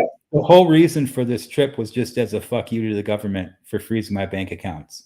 And what do you mean a fuck you to the government? By you being able to still go and do whatever the fuck you wanted to go do? Yeah, to show them that freezing my bank accounts doesn't do shit. And that because you had money in other places. Yeah. Because you're gangster like that. Yeah, and I had to go as extravagant as possible. Just to make the point to hit the numbers, because as soon as you start spending a certain amount of money, they want to know who the hell somebody is, and then you spent like 10, 20 grand in a weekend or whatever it is, they immediately want to know who this guy is. Why is he? Oh wait, well, that's the guy we just stopped. That's the guy we just froze all of his cash. How is he going out? What the fuck? That's what you're hoping that would happen, and that's basically what the fuck happens. Yes. Yeah, and it was at the yacht party where I met a stripper from Springfield, Illinois. Get the fuck out of here, bro. This is starting to turn into a really good story. All right, let's go. I love strippers. So let's go. And I really do. And honestly, I've loved strippers my entire life. It's been like this weird melancholy-esque poetic thing that I've always had with women who are dancers of the night. I don't know what it is, but since I was like 19 years old in New York, in Times Square, I went to go see some strippers, and instead of like watching them be naked, I would sit in the corner with pieces of paper and write poetry about what they were going through. And the ills and the ilks of being a stripper, you know, having to deal with Johns every day, almost like being an escort. It's almost the same kind of behavior and thought process. But anyways, moving on. Let's get back to what you were talking about. You were on this whole thing. Stripper. You met a stripper. See, you see what happens? Talk strippers. I freak out. She's a broke stripper, and she's at this yacht party, and so that should have been a red flag to me. Broke stripper at a yacht party. That does not make sense. But go ahead. Yeah. But that should have been the red flag. So she comes back to the hotel. She spends the rest of the weekend with me, and then she comes back to Madison in a limo with me, and convinces me to move her and her kids up to Madison with me. And some people are like, oh, wait, something's not right here. Hold on, stop. I have one question to ask. And this is a very simple question. And I hope you can answer honestly without being disrespectful to the lady. Were you already having intercourse with her prior to the limo back? Oh, yeah. Oh, yeah. Yeah. I understand everything now. Keep moving. Yeah, but that's still not a decision that I would normally make. And so me neither. But it's okay. I ended up getting a townhouse because I was in a 1-bedroom apartment. So I ended up getting a townhouse, renting a townhouse so that we can live together. And as soon as I'm on the lease, or as soon as she's on the lease, she creates a situation where she steals the keys to my Mercedes. So I have a Mercedes at the time. She steals the keys to my Mercedes and then says that she's stealing my car. And then she comes back and she breaks into the door because I had changed the locks on the door and put her stuff in another room. And so she broke the door to my room and then she held herself against the door. And so I'm on the other side of the door, pushing on the door, yelling, "Give me my keys," because all I want is the keys to my Mercedes at this point. And so I'm yelling, "Give me my keys," and pushing on the door. And she's on the phone with the police, acting like she's getting beat. Well, what happens is, so this is what was supposed to happen. She was supposed to fake that she got beat. The problem was my friend happened to be right outside on the other side of the door as well. And that's what she wasn't expecting. So there was a witness. She was drunk. We were both sober. And so, but the police still arrest me for domestic disorderly because I pushed on the door. And so it's based on the law, but it's also based on the law that's called the, what was the O.J. Simpson was married to who? What was her name? Anna Nicole. No. It was, the one that got murdered, not by him, but by whoever. I don't remember her name. But the story is that Simpson. I think it was Simpson, wasn't it? Simpson? Yeah, her last name was Simpson. Whatever. But the law was created after her, from what I believe, and it's any time a man and a woman have any kind of domestic violence, anything, the man is taken away for 24 hours. Yeah. 24 to 72. It's up to the state. Yeah, 24 to 72. It's up to the state. Yeah. Yeah. So and that's just so that the man can't go back in the middle of the night or after the cops leave and get really pissed off and beat her up because the cops came, kind of stuff. Yeah, but because there was a witness, they weren't able to fake that I beat her. Well, what ends up happening is the anonymous people who gave me the phone numbers said, you need to get a 12-panel drug test immediately. And so I did. And I tested positive for barbiturates. And so my friends at the time that were drinking the same liquor as me also tested positive for barbiturates. So that means that the entire time she was drugging the liquor. And then we find out, then not only do we find out she was drugging the liquor with barbiturates, which was part of MK Ultra, but we also find out that her ex-husband is a CIA contractor. Whoa, wait, get the F out. Get out. Stop the wait, hold on. She was faking the stripper shit on the fucking thing from the beginning because she was there to get you in the first place because you were such a high target. So they sent in a fucking like spy to pretend that she was a hooker and she hooked up with you and that got all this stuff. You think that's what's happening here? She was a stripper, but strippers possess the exact qualities that you need to try to run this type of operation. And so what she was supposed to do was gain my trust while drugging the alcohol.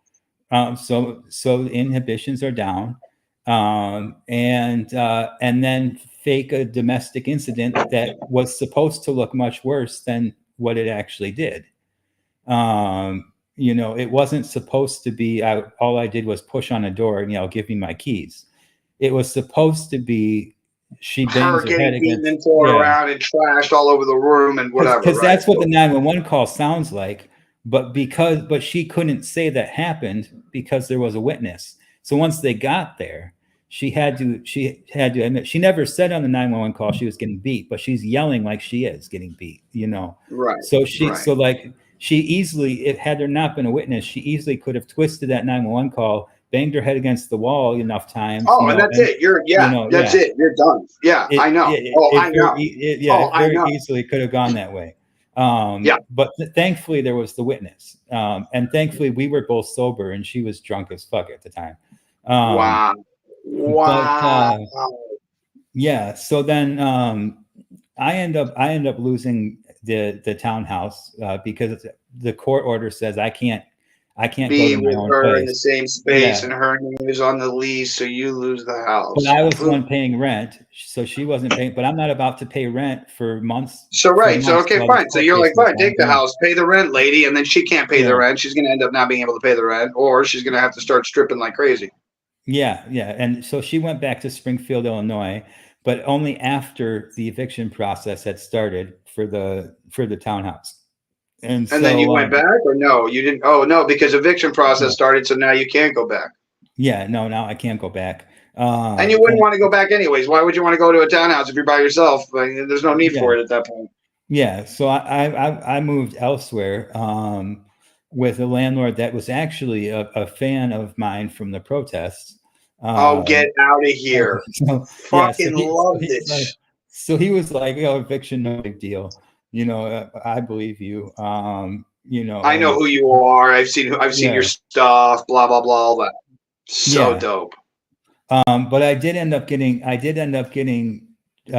convicted of the domestic disorderly, just because it's disorderly conduct, you know, and ends up becoming a misdemeanor or something to that effect, right? Yeah, but on the court record of events, we had it specifically notate. So if you pull up the case on Wisconsin's court records, it'll say remove abusive and plead to boisterous, unreasonably loud, or otherwise disorderly conduct. So that's all I was convicted of, was boisterous, unreasonably loud, or otherwise disorderly conduct, which is something that I do every day. So, you know, I was like, whatever. I was being myself. Okay.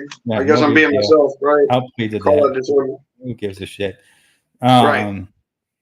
So then that happens. And then Thanksgiving, I go to Ferguson, Missouri, and take part in those protests out there.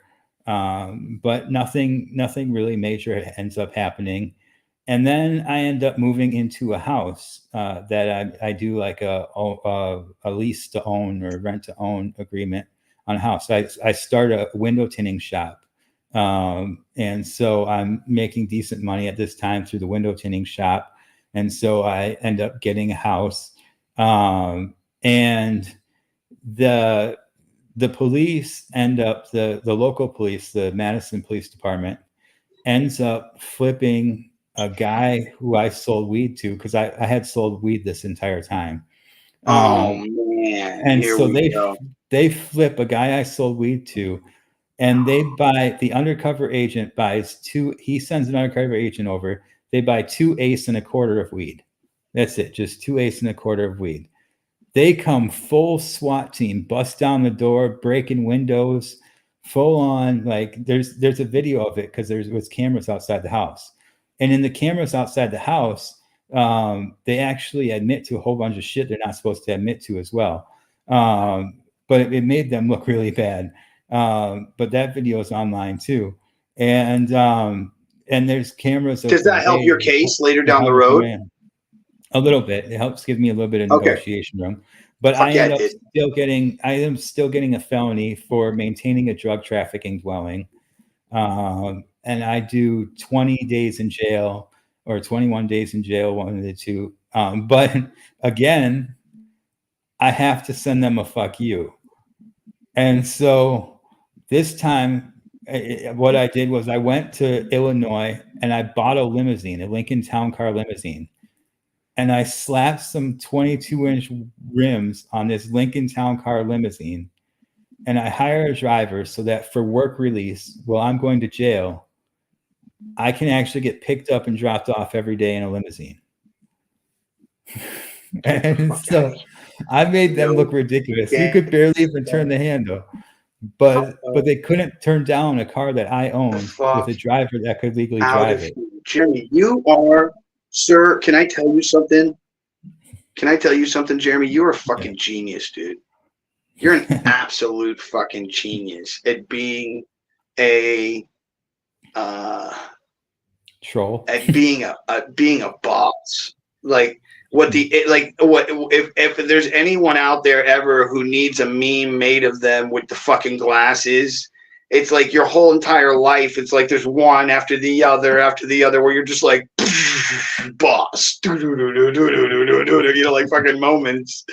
These are great. So the whole entire time you're in jail, you don't give a fuck because you know you're getting down to limo every day just to fucking say fuck you. So it's great for you. It's 28 days of fucking loving your life, saying fuck you every day with free meal and a place to sleep and fucking I'm going to work still. Yeah, I get out 6 days a week, 12 hours a day.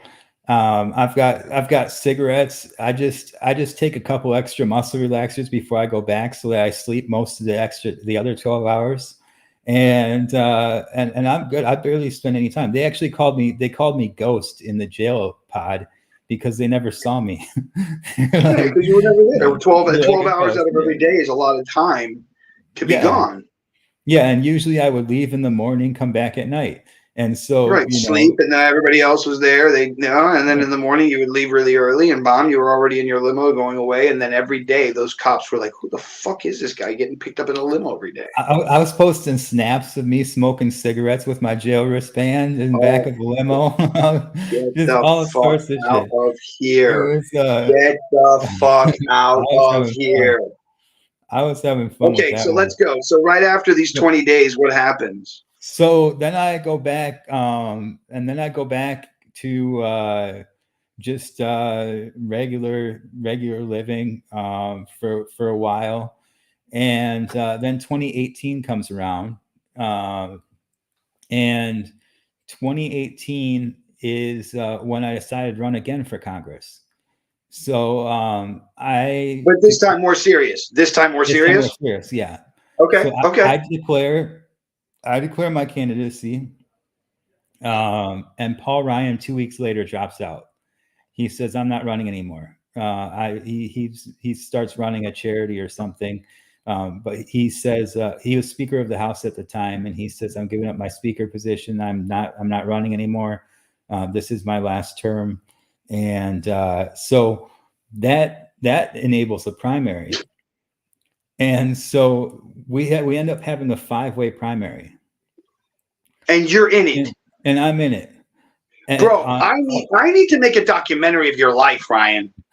Jeremy, like we need to go fucking make a fucking documentary of your life, bro. This is too fucking much, dude. Keep going. Yeah. Well, it gets crazier. So the election part isn't actually the crazy part. But the crazy part about the election is that pretty much every Republican that heard from me voted for me. And I ran on a completely progressive platform, ending Citizens United, legalizing marijuana, ending private prisons. Those were my main points. But my main point was, why don't we focus on where we all agree? And then we can bicker about the other stuff later. And so I put those 3 things at the forefront: legalizing marijuana, everyone agrees on that; ending Citizens United, everyone agrees on that; ending private prisons, everybody, if they think about it, agrees on that. Both sides. Those aren't partisan issues at all. And so I said, why don't we just focus on this? And so the people who heard from me ended up voting for me. I didn't spend a whole lot of money. I didn't have a whole lot of money to spend, so not a whole lot of people heard from me.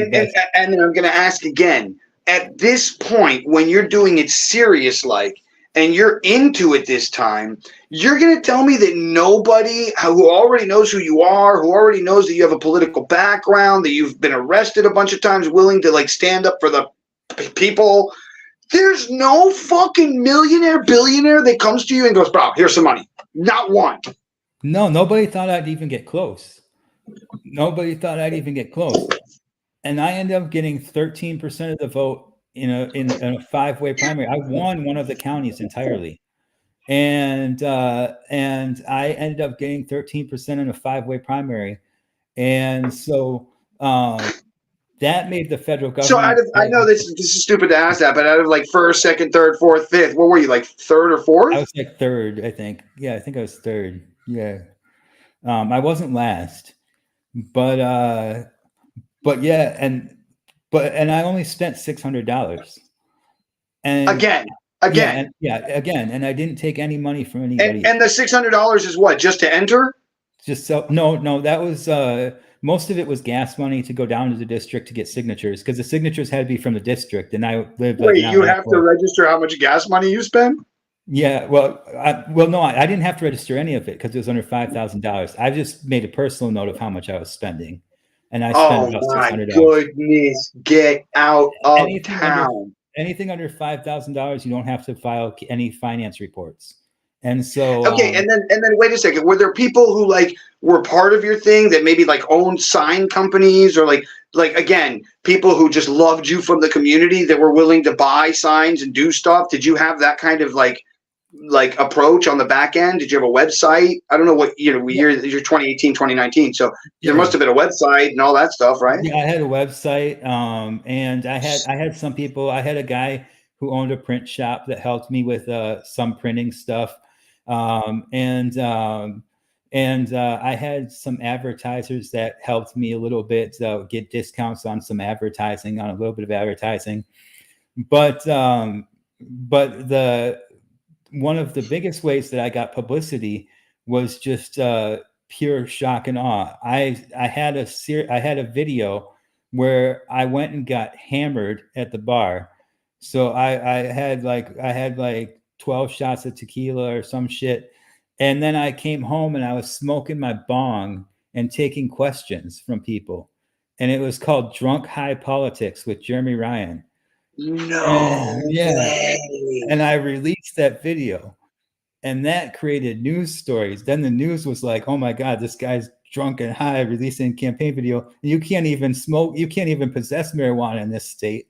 And this guy's sitting in his living room smoking weed after getting plastered at the bar, clearly inebriated. And I said every politician should do this, because people are more open when they're plastered, and so you're going to get a more honest view from them. And people bought it. People loved it. People actually, like, Republicans were sending me messages like, hey, I'm going to vote for you just because you're real. Like, we know that you're real, and we don't have to question. Wow. Once again, you're hitting the authenticity card like crazy. Like, I love to, when I do these, I love to find people's like what I like to call their superpower, if they will.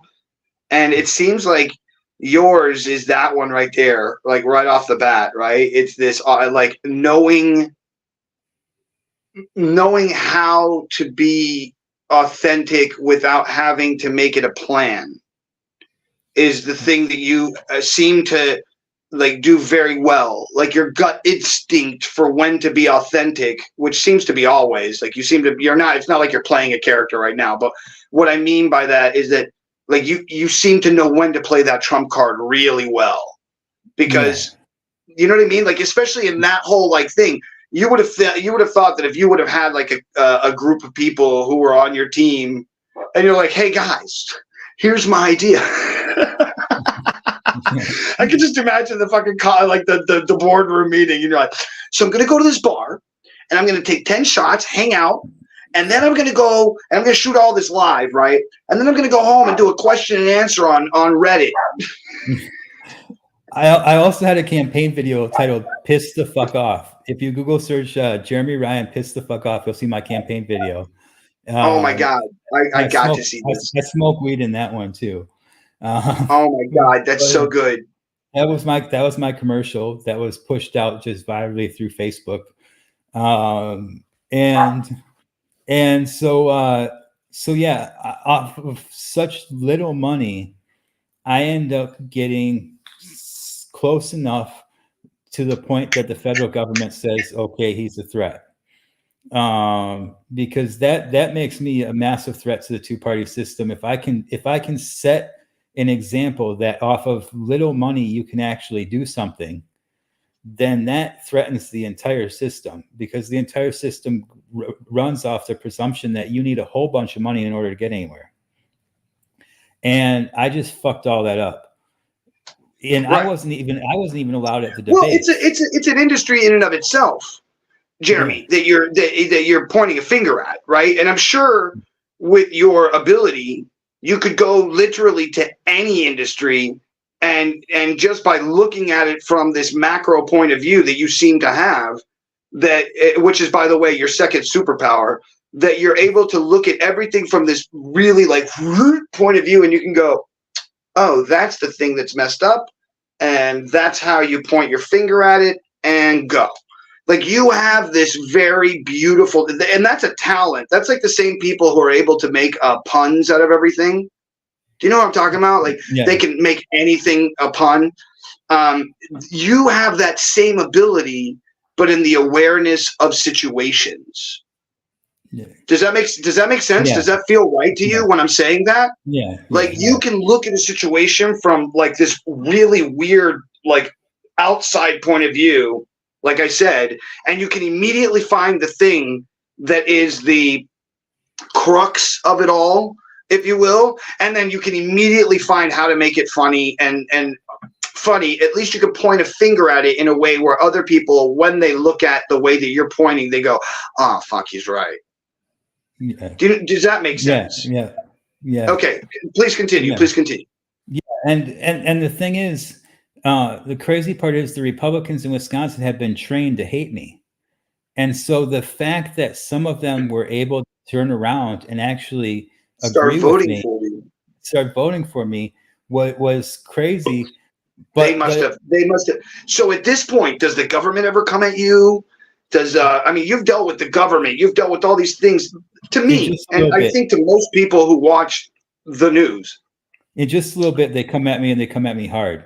But okay. Oh, they do. Oh, this is great. Keep going. Before that, I'll explain. So there was also a white nationalist who ran as a Republican, who was in the 5-way primary, and he was. Both him and I were banned from the debates, the Republican Party debates. We weren't allowed on the debate stage, even though we made the signatures to get on the ballot. And so what I did was I said, okay, I don't agree with you. You know, I think you're batshit crazy. You think I'm batshit crazy. I sent him an email and I said, look, we both think each other are batshit crazy, but we have a mutual interest here. So how about we form our own debates and we invite everybody? So shut the fuck up. So we have the only debates where everyone's invited. And we did. We ran a series of debates ourselves, just because the Republican Party wouldn't let us in their debates. Now, here's my biggest question. Do any of the people who were debating on the other stage ever come to your stage and actually debate? One of them came once. But that was it, and that was one that was held at a congregation of churches. A bunch of churches and community organizations held that debate, and yeah. Now, did you record that? Is that videotaped? The three of you on stage, the whole moment? Yeah. The whole debate's recorded. Jeremy, yummy. Want to see that one all day long, bro. Yeah. Is that online somewhere? Yeah, it is. Yeah, it's. I'd be able to find it. It's online somewhere. Yeah. I think I actually have it on my. Man, you know, YouTube. I'm gonna find a way to. I know there's a way to do this, but I'm gonna go online and get like this whole thing dictated out, bro. This needs to be a book, bro. This is so good, Jeremy. Okay, keep going. Yeah. So then the election comes and goes, and I don't make it. But at the same time, I was battling. I was at the end of a 4-year run with brain cancer. So the cancer had spread from my knee. Well, okay. You never mentioned anything about anything with your body up to this point. So we need to now go back whatever amount of years. 2014 to 2018. I'm doing radiation treatments and experimental treatment from the UAE. So I was able to call in favors in the UAE for my business time there to get experimental therapy, which is what ended up saving my life because I had a 0% chance by US standards. And so it had spread from the knee to the lung to the brain. And so like by that point, you like you're done. And but for 4 years they were able to keep me going with a combination of weekly radiation and then experimental medicine, whatever the hell they were sending me, I don't know. And then at the end of it, they did something with genetics, and then that's what ended up actually curing me. So October of or it was September or October of 2018, I ended up going into remission, and that's when the feds realized that I'm dealing with massive depression, because I had gone well, and it seems odd to people, but it really isn't. It's actually quite common when people are in pretty much certain death, and then they go out of that because you've lived for so long Thinking that you were going to die. preparing for Yep. death, and then No, now no. You just it can explained bring it on, perfectly. yeah, Yep. it can bring on depression. Sure. I had issues with untreated depression pretty much my whole adult life, which is now treated. So so that's good. But it all culminated in the FBI profilers realizing that, hey, we have an opportunity here. So they sent someone to the bar to come and talk to me about this material called polonium-210. It's a radioactive material, and the way that they sold it was, one, is there's no laws against it, against possessing it, which It's called was true. plutonium. Polonium. Polonium. Okay. 210. There's no laws against possessing it, which is true. And two, it would look like the end stages of cancer killed you, which is also partially true scientifically. And three, the most important part is that it risks no harm to anyone else. You have to ingest it or inhale it in order for it to be harmful. So being around it, you could be around pounds of it and it wouldn't hurt anybody. You could be right next to it. You can hold it in your hand as long as you don't ingest or inhale it. But all it takes is a microscopic amount to kill you. And so what they did was they sent me to the person who told me about it, sent me to a link on the dark web where I could buy a single lethal dose that was that was supposed to be custom made for your weight and your whatever. And so, and this is all public. This was all in the news stories later. And so I order a single dose for a male that meets my height and my weight description. And the FBI is the seller. So the FBI is the one selling it. So when I pick up the package, the FBI comes and arrests me. And they arrest me for nuclear terrorism, acts of nuclear terrorism. Wait, go back, stop, turn back around. Who were the first two people? I thought they were in the government and they were all part of this. What first two people? The one about that told you about the yeah, it would have been an undercover FBI agent that would have slipped the idea in my mind, given me the link. Yeah, right. And we had an expert that would prove entrapment, but he ended up backing out 5 days before trial. But anyways, but I didn't get convicted of nuclear terrorism. But they tried to charge me with nuclear terrorism, because the law states that the nuclear terrorism law states that anybody who possesses or attempts to possess, I never actually possessed it, but I attempted to possess it, any radioactive material with the intent to cause death or serious bodily injury is guilty of nuclear terrorism. The government argued that while all of the signs pointed that I was going to kill myself, I was still trying to use radioactive material to commit death or bodily injury. So they were arguing that suicide was nuclear terrorism, even though this whole plan risked no harm to anybody else, and they knew that scientifically. They also knew the judge would hold me because it's terrorism and everybody hears terrorism, and because it was the biggest story in the national news that day. The only reason why they stopped covering it was because 2 days later, the guy had sent the bombs to the Obamas and the De Niro's. He sent like fake bombs. This was 2 days before that. So for those 2 days, this was the biggest story. I was in the holding cell in the jail watching my house get raided by the FBI on CNN, on the television outside of the holding cell. And so I did 16 months. 3 months in, they offered me time served. I can walk away free. The whole entire 13 months, I'm able to walk away free if I just take the nuclear terrorism charge. And I say, no, I'm not taking a nuclear terrorism charge. I'm not going to take that. You didn't do it. Right. And so, but this was all of them setting you up in the first place. Yeah. And so 10 months in, just so that I could change the narrative and just to fuck with them, I accepted their offer for time served so that the news would pick it up.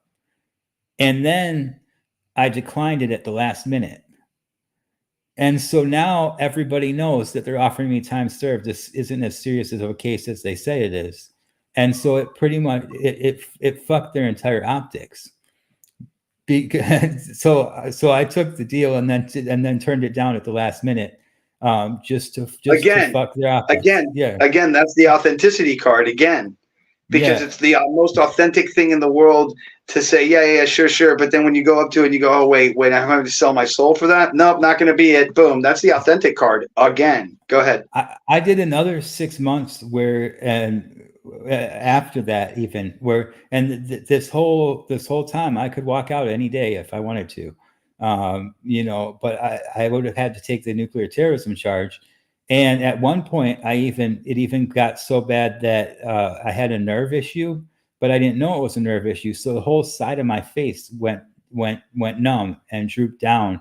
It seemed like I was having a stroke. Everyone thought I was having a stroke. The jail wouldn't allow me medical attention. So for a whole 6 weeks, the jail denied me a doctor. Well, it seems like I was having a stroke until my lawyers got the U.S. Marshals to send me to a neurologist.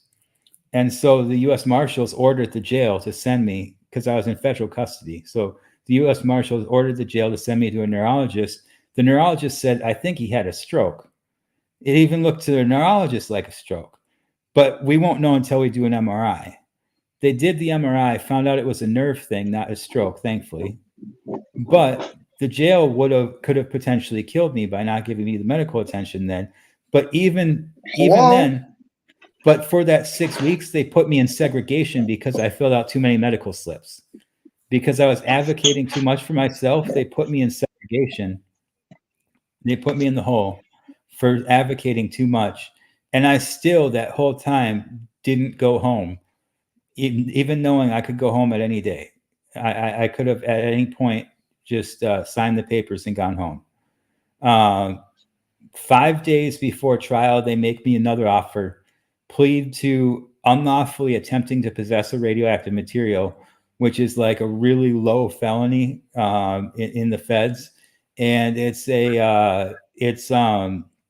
the same category. It's in the same chapter as moving fireworks across state lines. So that's how serious it is. Is as serious as moving fireworks across state lines. And so I pled to that under the condition that they put in the court record that in their entire investigation, their very extensive investigation, they uncovered no evidence whatsoever of any harm or attempt or any intent of harm to anybody else. Right. Yeah. Right. And they did put that in the record. They did finally agree to that. And so I got time served and then 2 years of federal probation. Well, the federal probation. So the federal probation, I ended up doing about 8 months of it. And then there were more protests. The sheriff threw one guy got manhandled and thrown into a cop car in a very rough way in which he shouldn't have been, and then thrown into segregation. And so I called the sheriff and I said, I'll give you 4 hours to release him from segregation. Otherwise, I'm releasing you and your family's information, all your addresses and phone numbers. And then I sent him a text message with all the information that I had. And so 4 hours on the dot, I already had everything typed up. I hit the publish button, tagged him, released the information. The next day, or no, that same day, actually, that night, I'm at a protest. There's a bunch of drones overhead, and some people come up to me and they're like, "We just heard on the police radio they have a warrant out for you." And so I'm like, okay, I'm staying in the group for now. But after everything was over, I walked over to the jail, and there's a video of this too. I hit the button, and they're like, "Who is it?" I'm like, "Jeremy motherfucking Ryan. I hear you're looking for me." And they're like, "Please wait." And like 2 minutes later, a swarm of cop cars comes. Like, it was completely unnecessary. I walked over there and turned myself in. Like, I hit the intercom and turned myself in. But like, cops come from all sides. There's like 10 cop cars, 10, 11 cop cars. I'm pretty sure a couple of them are feds too. And they're coming from all sides. And they take me into the jail. I mean, I don't even resist or anything. I think I yell "fuck 12," but that's about it. But I peacefully go into the jail with them, and so then the sheriff. So then I start having heart issues. The sheriff denies me medical care again. I get out on a leave because my grandpa passed away. So I get out for 8 hours on a furlough out of the jail because they're holding me at this point. So I get out for 8 hours on a furlough, end up going unconscious, going to the hospital.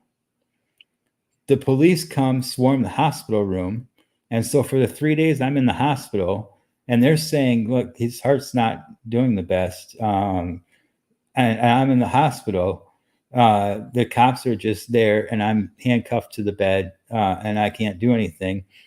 But then the state, I think it was the attorney general, steps in, because at this point it doesn't look good, and he says it's a conflict of interest for the victim, quote unquote victim in the case, to be the one supervising the person. He can't be in Dane County jail. I couldn't be in that jail. So he sent me to the most dangerous jail he could think of, that was in the area that he had a contract with. The good part was that the staff didn't really fuck with you, because staff got beat in that jail pretty much every day, and I get along with people pretty well, so I didn't have any issues there. But it was COVID, and it was during the beginning of COVID, and the jail only let you shower like 3 times a week. And it was just like a horrible situation for COVID. And then later on, after I got out, like 2 weeks after I got out, they tested the whole entire jail, and like 82% of the jail had COVID. So it was like horrible protocols. We tried to make the argument that I should be released because of my medical issues and COVID, but the judge wouldn't allow it. I finally ended up getting bail and getting bailed out. But the federal judge had me on a hold for part of that time, because the federal judge didn't want me getting back out of jail before I saw him for a potential revocation of the probation. Now, he said, we're not going to revocate your probation this time, but be careful. Well, what ended up happening was, when I got out, the federal probation has their own psychiatrist that they want you to see. And I was telling the psychiatrist about how I dox people and how I dox pretty much everybody. She took that as a threat. And so she said, I refuse to treat him. And so then I went back to jail, not back to jail, but back to court. And the judge revoked my probation because of bad behavior.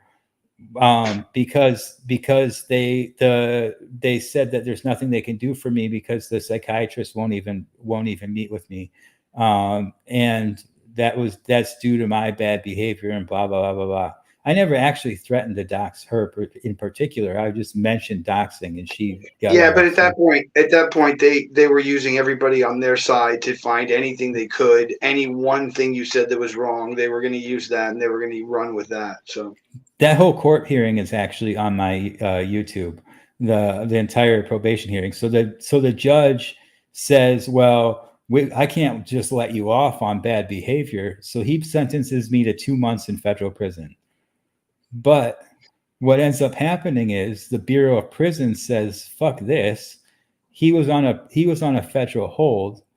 For part of the time he was in the state court, so he was also a federal inmate. We're going to count that as time served, and I never had to go to federal prison. As soon as that happened, I left the state. I was like, I'm getting the fuck out of Wisconsin, because there's just this Wisconsin shit is just fucked. And so I moved to Portland before the sheriff case had even concluded. And so the sheriff case, I ended up getting like 2 disorderly conducts or something and time served. I just ended up pleading just to get rid of it. And the time served, they didn't realize that I had already gotten credited by the feds. So I got actually double time served, which was nice, just because the state never realized that the feds had credited me as well. And so, and it wasn't our job to tell them either. So I ended up getting off on that. But they had me originally, they brought back in terrorism. They said because I threatened the sheriff. So doxing the sheriff actually wasn't illegal. It was the fact that I threatened him first. The fact that I gave him advance warning, that's what made it illegal. And so that I said, well, wouldn't you want advance warning? Wouldn't you want a chance to do what's right and actually, make things right? But I should have just released his information, and then I would have been fine. But instead, I gave him a warning and an ability to get out of it. Yeah. So then I'm in Portland, and I'm just messing around, and I start to realize that I have an ability for art. I always sucked at art as a kid and throughout the rest of my life. And so the ability for art came from the brain cancer. So the brain cancer gave me my artistic ability, and that's when I start making NFTs. And I get into the NFT market, and pretty soon I'm in NFTs. I'm talking to all sorts of celebrities, all sorts of Fortune 500 companies. And this happens when, Jeremy? When does this happen? This is what, 2021, 2020? 2021, 2022-ish, yeah, or 2021. So yeah, just in the last couple of years. Yeah. And so I take off. I started on Binance Smart Chain, and within 6 months, I become the largest artist on the entire chain, in terms of NFTs minted and in terms of collections sold out, and no one else is even close. And so that allows me to be in a position. I moved to San Diego for the better weather, and to be closer to like celebrity clients and whatnot. And that puts me in a position where pretty much every day I was talking with different athletes, actors, actresses, rappers, Fortune 500 companies about how they could utilize NFTs. Unfortunately, it was kind of towards the tail end. So the market took a shit before any of these deals could really culminate into anything really big. Right. And so that leaves us where we are now, which is all these people have my number for when the market comes back, and I'm well positioned when that time comes. Right. Right. And so what are you doing now? And well, I mean, I know what you just went through recently. If you want to talk about that. Yeah, I had spine surgery. My back was so curved that it could have ended up collapsing in on itself. So basically, the surgery is they take apart your spine vertebrae by vertebrae like Legos, and then they take these giant screws and then put it back together straight using screws and rods and plates. And so I'm like 2.5 months in. It's like a 12 to 18 months recovery. So yeah, right now I'm just kind of coasting. For those people who are out there who ever say that they can't do something, watch this video again. Yeah. It's for a person who's had cancer, and during his cancer, he was still doing this campaigning thing during all these other points of your life. And it's not something that you started off with, which a lot of people would have done. Hi, my name is, and I'm a cancer survivor. Like that would have been their first statement right out the gate, kind of thing. You know how people do that. And you didn't do that at all. Like instead, you were just like, yeah, this is my life, and this is what was going on. And it took you an hour and a half before you even mentioned the word cancer. Yeah. Man, I'm going to call that your third superpower, which is being able to have something going on in the background and not talk about it. Well, you're also not supposed to be able to recover from the federal government labeling you a terrorist and charging you with nuclear terrorism either. Right. I was facing life in prison at the time. And without a doubt. Like they were coming at you with everything they had. There's no doubt there. They were trying to put me away for life is what they were trying to do. Yeah. So what ends up happening in the end? You end up they end up dropping the charges. You end up walking away in the end, like you said. Like it was 3 months time served. It ended up becoming nothing. Well, no, that was the sheriff case. The nuclear terrorism case ended up being 16 months time served with a unlawful attempt to possess a radioactive material charge. Oh, so with them writing down inside of the documents. Yeah. That's right. I remember that. You said that, right. Sorry. And then 2 years of federal probation, which ended early at 8 months off bad behavior, which worked out really well for me. And so then I still be in Wisconsin. So then you started some NFT projects, and you said those projects went really well for you. Yeah, even Eminem has some of my NFTs, and one of my friends had tracked one of DJ Khaled's wallets, and it had some of my NFTs in it. Floyd Mayweather as well. So it's been a pretty. And those sold out. You said. Yeah, those collections. And when for those people who've never had a functioning badass NFT that went somewhere, if you don't mind, when you made that money, was that like a super money amount, like some people have had? No, a lot of it went back into the projects because I thought that I was going to be able to continue making this go, and that's where the lawsuit ended up coming in. Is Luna PR, which is a PR firm in Dubai. A venture capital firm had hired them to do the marketing for a collection that hasn't come out yet. The website's out, and it's all public, and there's no. Can we talk about what's the name of it, or you don't want to name it? Yeah, it's called Super Gremlin Society. Oh, okay.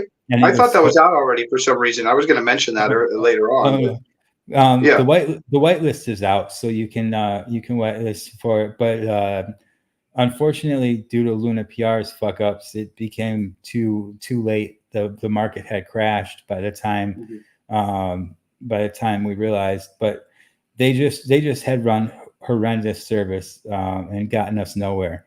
So it had been like a month and a half into a 3-month contract, and we had gotten maybe 20 signups on the entire whitelist. And we need like 5,000. So I was very difficult to work with at that point because they kept fucking up. They had the wrong website. Sure. They had the wrong website on most of the publications that they did, the PR stuff. Their influencers, they were advertising influencers they couldn't even get. The influencers that they could get were all garbage. They didn't know the first thing about marketing NFTs, and they just did a horrendous job. And then a month and a half in, they basically say, "Screw you! You're too difficult to work with," end the contract, and steal the rest of the money. Over $100,000. So the venture capital firm says we're not putting any more money into it until we can, our lawyers can recover some money from them, which still hasn't happened yet. And so I go and I dox her family who lives in Texas, and I start trying to negotiate with them. And I start going to all her clients and talk and losing her clients. And I create a Twitter page called Luna PR Sucks, so that when people type in Luna PR, they see that, and a website that explains it and has screenshots of some of their apologies, all sorts of stuff. Move. Yeah, genius move. And so then they sued me for $14 million for extortion, contractual obligations. I also got her kicked off of her show on CNBC Arabia, and Cointelegraph. She owns the Cointelegraph Middle East branch, but I believe that once that contract is up, they probably won't renew it due to all of this. All the stuff that happened because of you. Yeah, but so she's suing me now because she says I took things too far. She did get a restraining order against me, which was fine. I didn't need to talk to her anymore anyways. But her lawyer also got a restraining order against me because I posted a picture of his house online. And so he said that was a threat, and he's never had that happen. And so, but I only need to talk to him about the case. So the restraining order says that I can still talk to him about the case. So I didn't even care about the restraining order, because I didn't have any need to talk to any of those people. I have no personal connection to them. It's just a business connection. And so they tried to get an injunction against me so that I could not talk to any businesses that they do business with, or any potential clients, but that failed. The judge said that it was overly broad. Yeah, the judge said it was overly broad and whatnot. But then I found out later that she had been doing that for months with the influencers like BitBoy and Crypto Wendy O. They all were upset with her months prior to her saying that she could get them for me. She had said that she could get them for other clients, and they all found out about it, and they all forced her into an apology. She had to publicly apologize, but then she kept doing it and kept scamming people by saying she can get these influencers she couldn't even get. And then by just doing a horrible job. Right. You're breaking up a bit. Oh yeah. Yeah. Let's see here. No, you're okay. I think you're back. Yeah, you're back. Okay. Yeah. So and then she kept scamming people even after she gave the apology. Yeah, and I found ex-employees, and I found ex-clients that had all been screwed over as well. So yeah, I mean, I don't think it's going to actually even go to trial, to be honest with you. But if it does, then I'm prepared. And if I happen to lose, then good luck collecting. Right. Good luck. I'll just Good go luck plead. I'll collecting just go from it. plead bankruptcy. Go fuck yourself. Right. Yeah, big deal. Right. So yeah, so I'm not really concerned about that at all. But she fucked around and she found out. Yeah, that's the way it works. Okay, so what's your new thing that's on the table? What's your aha moment while you were on drugs this last week that you're now working on? Nothing really in particular. Just waiting for the market to recover so we can launch Super Gremlin Society and launch. I've got like 2 or 3 other collections that are already completed, that could be launched if the right person came along and thought that they could make it work. But otherwise, yeah, just And waiting for the next what was go that right there you were talking about? What's that? Well, I mean, if someone came along with big money to put down, then you could potentially sell out, a collection still, even in this market. Yeah. But I it mean, would there's take people that quite a are bit. doing it right now. Yeah, but They're just it not would, making a lot of money for their collection. yeah, and it would take quite a bit. So that'd be the only way I'd do it right now. But otherwise, it's just a matter of waiting for the bull run, which should be sometime next year. And I firmly believe that NFTs are going to come back again, just like everything else. Yep. I think So here's my side note question: do you hodl anything? Yeah, I've got a shit ton of NFTs, and then that's really about it. I do deal with shit coins, but I don't really. Those are usually flipped pretty quickly. Okay, so you don't hodl. You're not holding like a bunch of Bitcoin somewhere in some wallet. No. I don't know. Maybe Yeah. It could be. I'm waiting actually. I think it might have one more downturn before it pumps. So I'm kind of waiting on that. And I think it might go even below 20,000. But that's just a guess that I have. But I do plan to stock up on Bitcoin at some point before it pumps, pumps hard. Right. Or as it's pumping hard, if I happen to just miss it. Catch it, right? Miss it. Sure. Every once in a while you miss it, but you can always catch the beginning. Sure. Because when it pumps for weeks. It doesn't just pump for an hour. The actual big pump, the pump that I'm interested in. I'm not really interested in. No, I feel you. I'm not too interested in these small pumps. It's just too much stress to be. Too much work, too much stress. Yep. So here's my next. This is usually the time in the show where I do a little break and I say hello to everybody, and I also ask you now, do you want to maybe move into other thoughts and other things which have nothing to do with your life, and we can go into a broader thing, or do you want to just go ahead and end it here? Whatever works. It's really up to you, man. I'm on your time, so you tell me. Yeah, I mean, I've got time for whatever. I don't know what I talk about though. I don't know, your thoughts on the world at large, AI, the future of the humanity. I don't know, that ethics, morals, laws, whatever you want to talk about. Yeah, I think things are going to get much worse before they get better. Unfortunately. What do you think about the 3 robots that Elon Musk wants to have for every human on Earth? When do you think that would occur, or when do you think that'll start occurring? I don't even know. Elon is on the verge of, I think, collapsing himself. Tesla's not looking very good, and Twitter's definitely not in good shape. And so, do you think Do you think that Elon could have stretched himself too thin in so many places that everything just falls apart like a house of cards, if you will?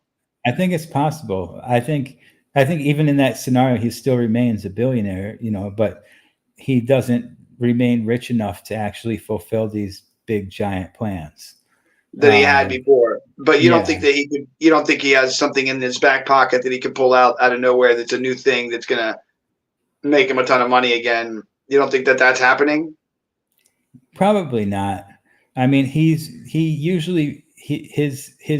thing is making money off of other people's inventions, and that's what he's actually he markets it as though it's his own, but it's really he really needs somebody else's idea in order to make money.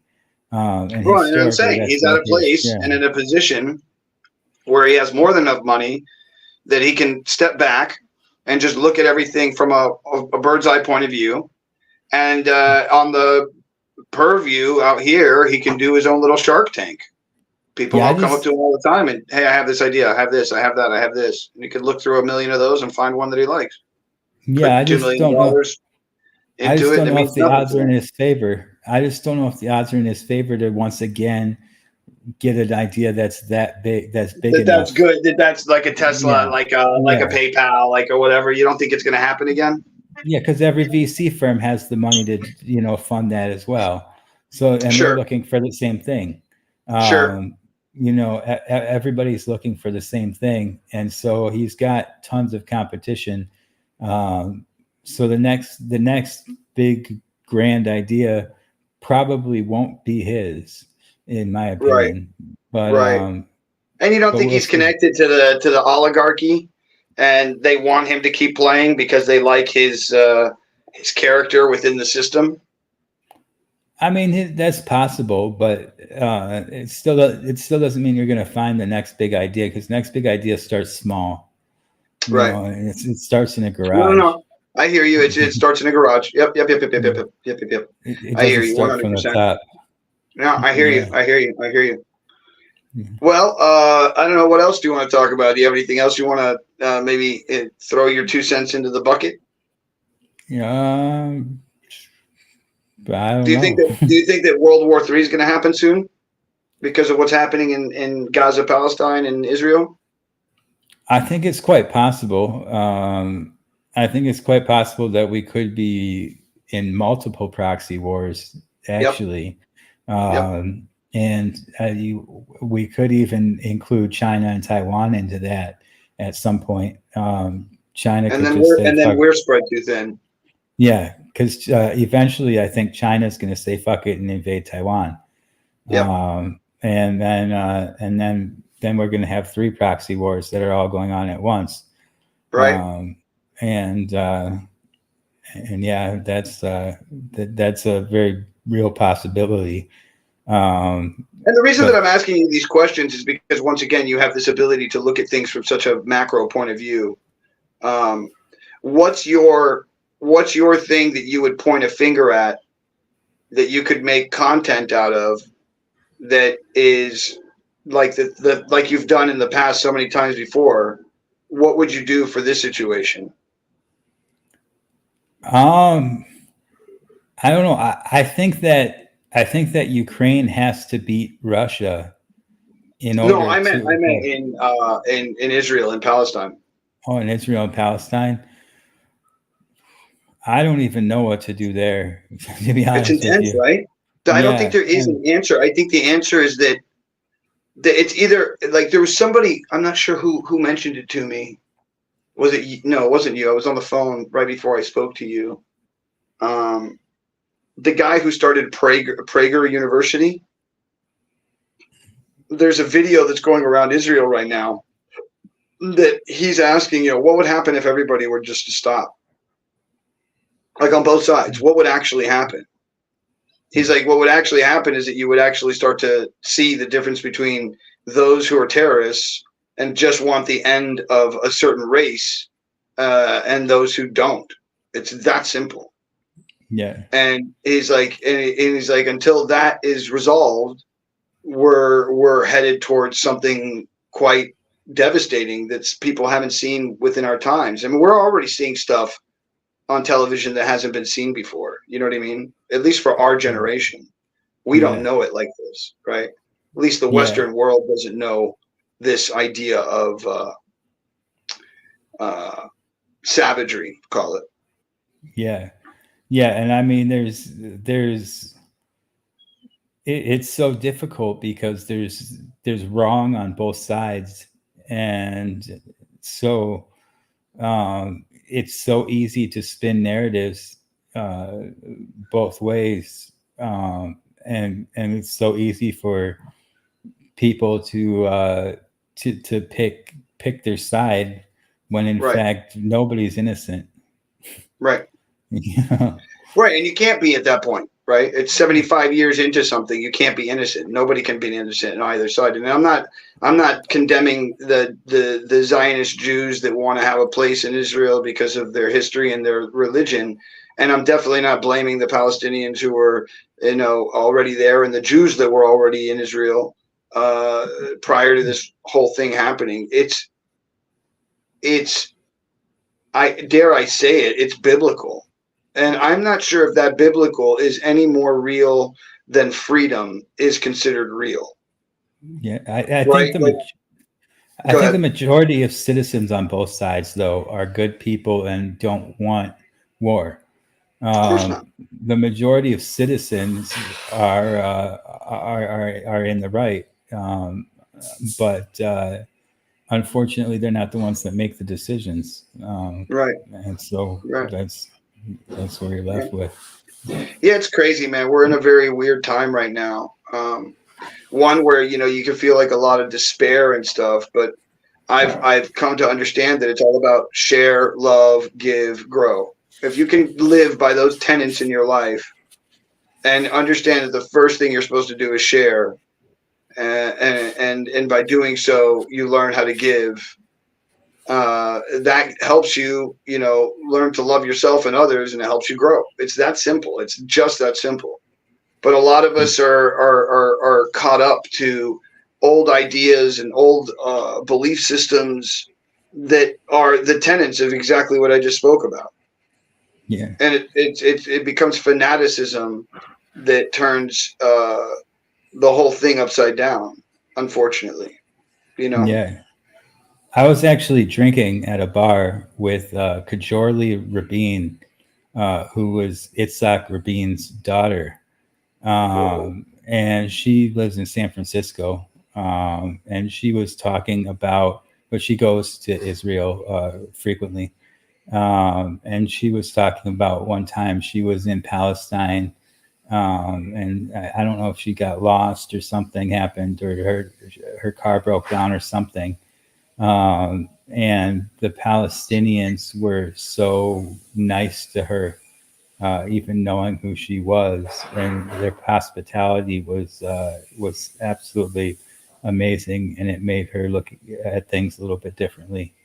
Yeah, it's the same thing. Like when I went to Egypt and I was in the Sinai Peninsula and I was living with Bedouins, and anywhere I've really traveled where I go to the outskirts of the city, and you meet people living normal human lives, if you will, a rancher, a farmer, or this or a that or whatever, or even just people who live in a city who are not necessarily involved with the politics, right?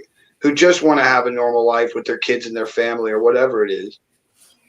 That's the one thing I've recognized more so than anything else, is that they don't care who you are, where you're from. They just see you as a human being, and they're just happy that you're even there to visit them more times than anything else. Yeah, and I also think that hospitality is ingrained into the Muslim religion. I mean, the extremists are a different story, but that's the case in every religion. But I've never met a Muslim that wasn't like over the top hospitable.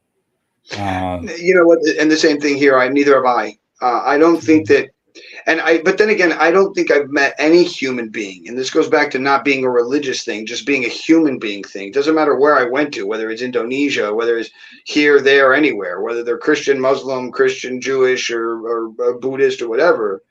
I have always encountered people more happy that I'm there in any capacity whatsoever, as long as I'm being peace loving and hippie, like always. But as long as I'm just there, the access to me and the access to being, white, if you will, in a world that's not, has always been one of, oh no, you don't pay. Oh no, this is for free. Oh no, please let me come to my house. Have tea with me, and that's everywhere, like everywhere around the world. And I'm not a religious person at all, but when I was in the jail for the sheriff thing for 3 months, I did go to the Muslim services because they said that anybody was welcome. So they said you don't even have to practice. If you just want to learn, then you can come. And I did read the Quran multiple times. And phenomenal book, by the way, for those who haven't read it. Phenomenal book for those who haven't read it. Yeah, go ahead. And Islam is a peaceful religion. Just like Christianity and Judaism are peaceful religions. It's the extremists that take it and twist it outside of the context of what it is. But I wanted to learn that for myself. So I went to the Muslim services. Plus, it gave me something to do to get out of the pod. You got out of the pod for hours a day.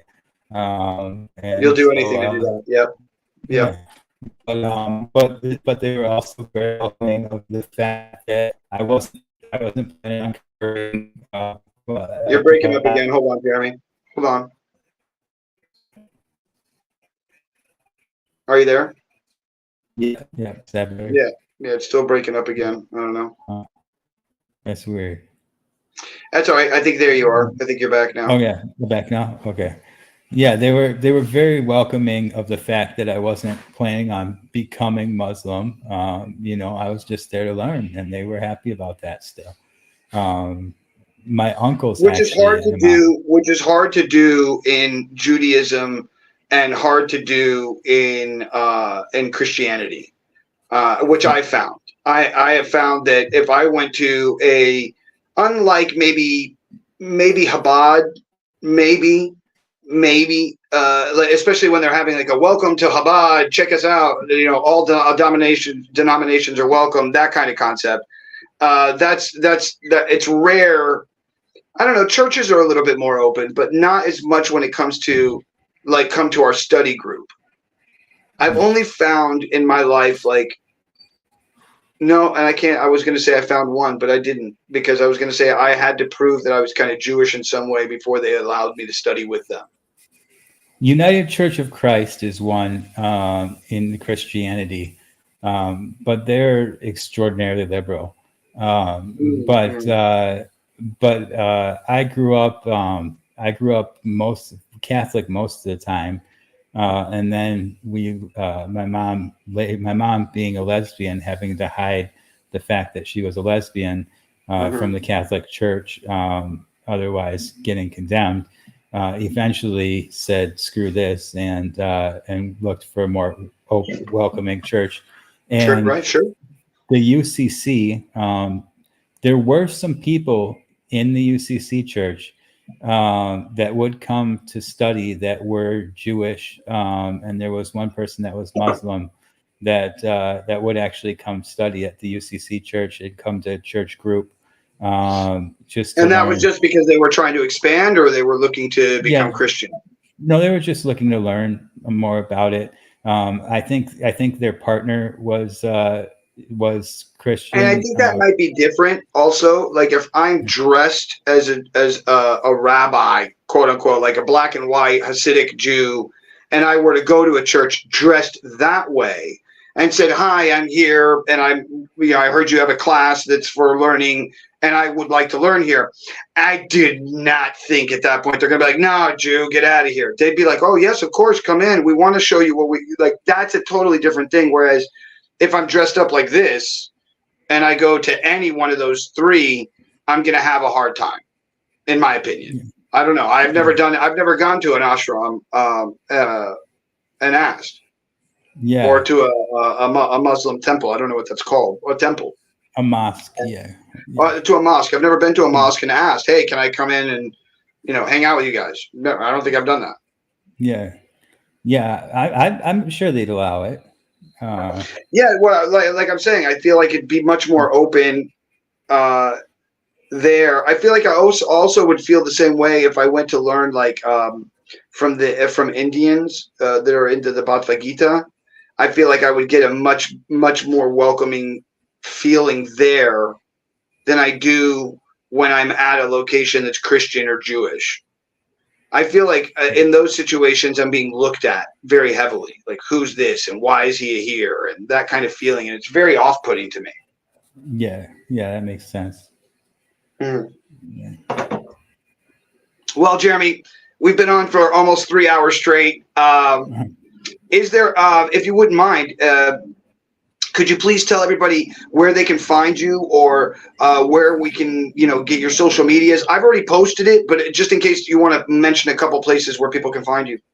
Yeah, my website is nftdemon.com, and that has pretty much everything on it that you would need. It has all my socials.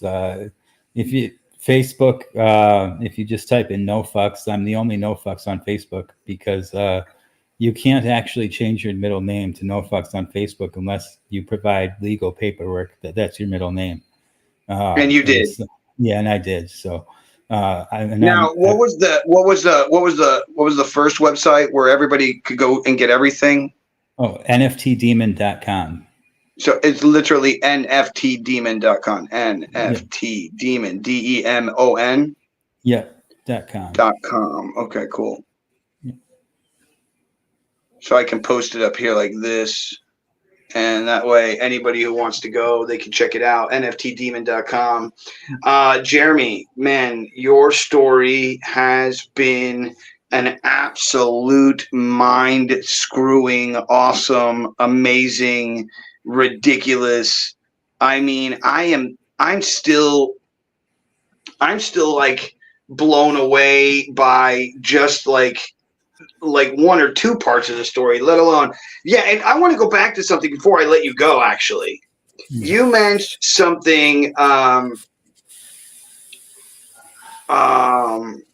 MK Ultra, when the girl who was the stripper had laced you, and what were you talking about MK Ultra? What do you mean?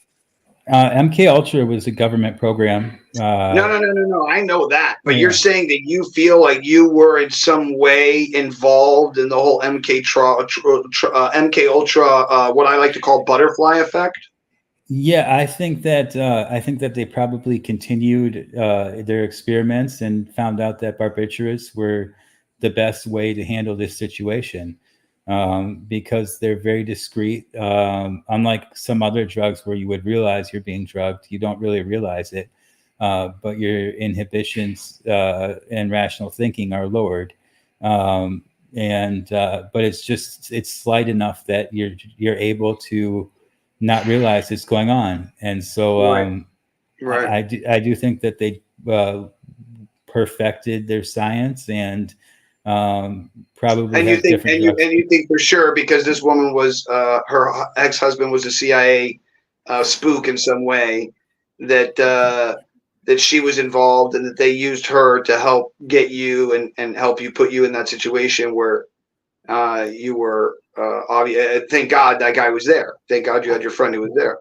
I don't know why else she would have liquid barbiturates. Right, and it doesn't fit her MO from what you were expressing earlier, right? And where did she get them from, and how did she come up with it, right? Yeah, and that was actually found on her at the when that whole thing went down.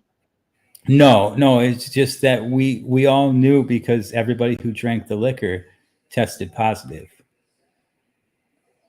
but the liquor had been cleared out by the time I actually got back in the house. So we couldn't test the liquor itself because there's the 72-hour, no Right. contact. And So yeah, and the people other are, thing is what it wasn't on her. That how they they never didn't searched search her. her. No, they didn't search her. They didn't do anything to her. They didn't even get my keys from her. Yeah, that's the whole thing's weird. That whole thing's weird. That whole thing sounds Yeah. very already. And Yeah. well, actually, there was a lady cop and a guy cop, and the lady cop was saying, "I don't think we should give any charges," and the guy cop was like, "No, it's definitely domestic disorderly. We're definitely taking him in." But the lady cop was actually opposed to it, but she wasn't the one in charge. Yeah, she said this doesn't really seem like something that we should do that for, but yeah. Wow. Yeah. Craziness. Well, Mm-hmm. Jeremy, thank you so much for your time today. I truly appreciate you being on the show, man. Your journey is one of absolute amazement. For anybody who hasn't seen it, or for those of you who came all the way to the end, wow, what a journey. Jeremy, thank you again for being on, man. Yeah, thanks for having me. No worries, man. We'll see you soon, okay? All right, have a good one. All right, bye-bye.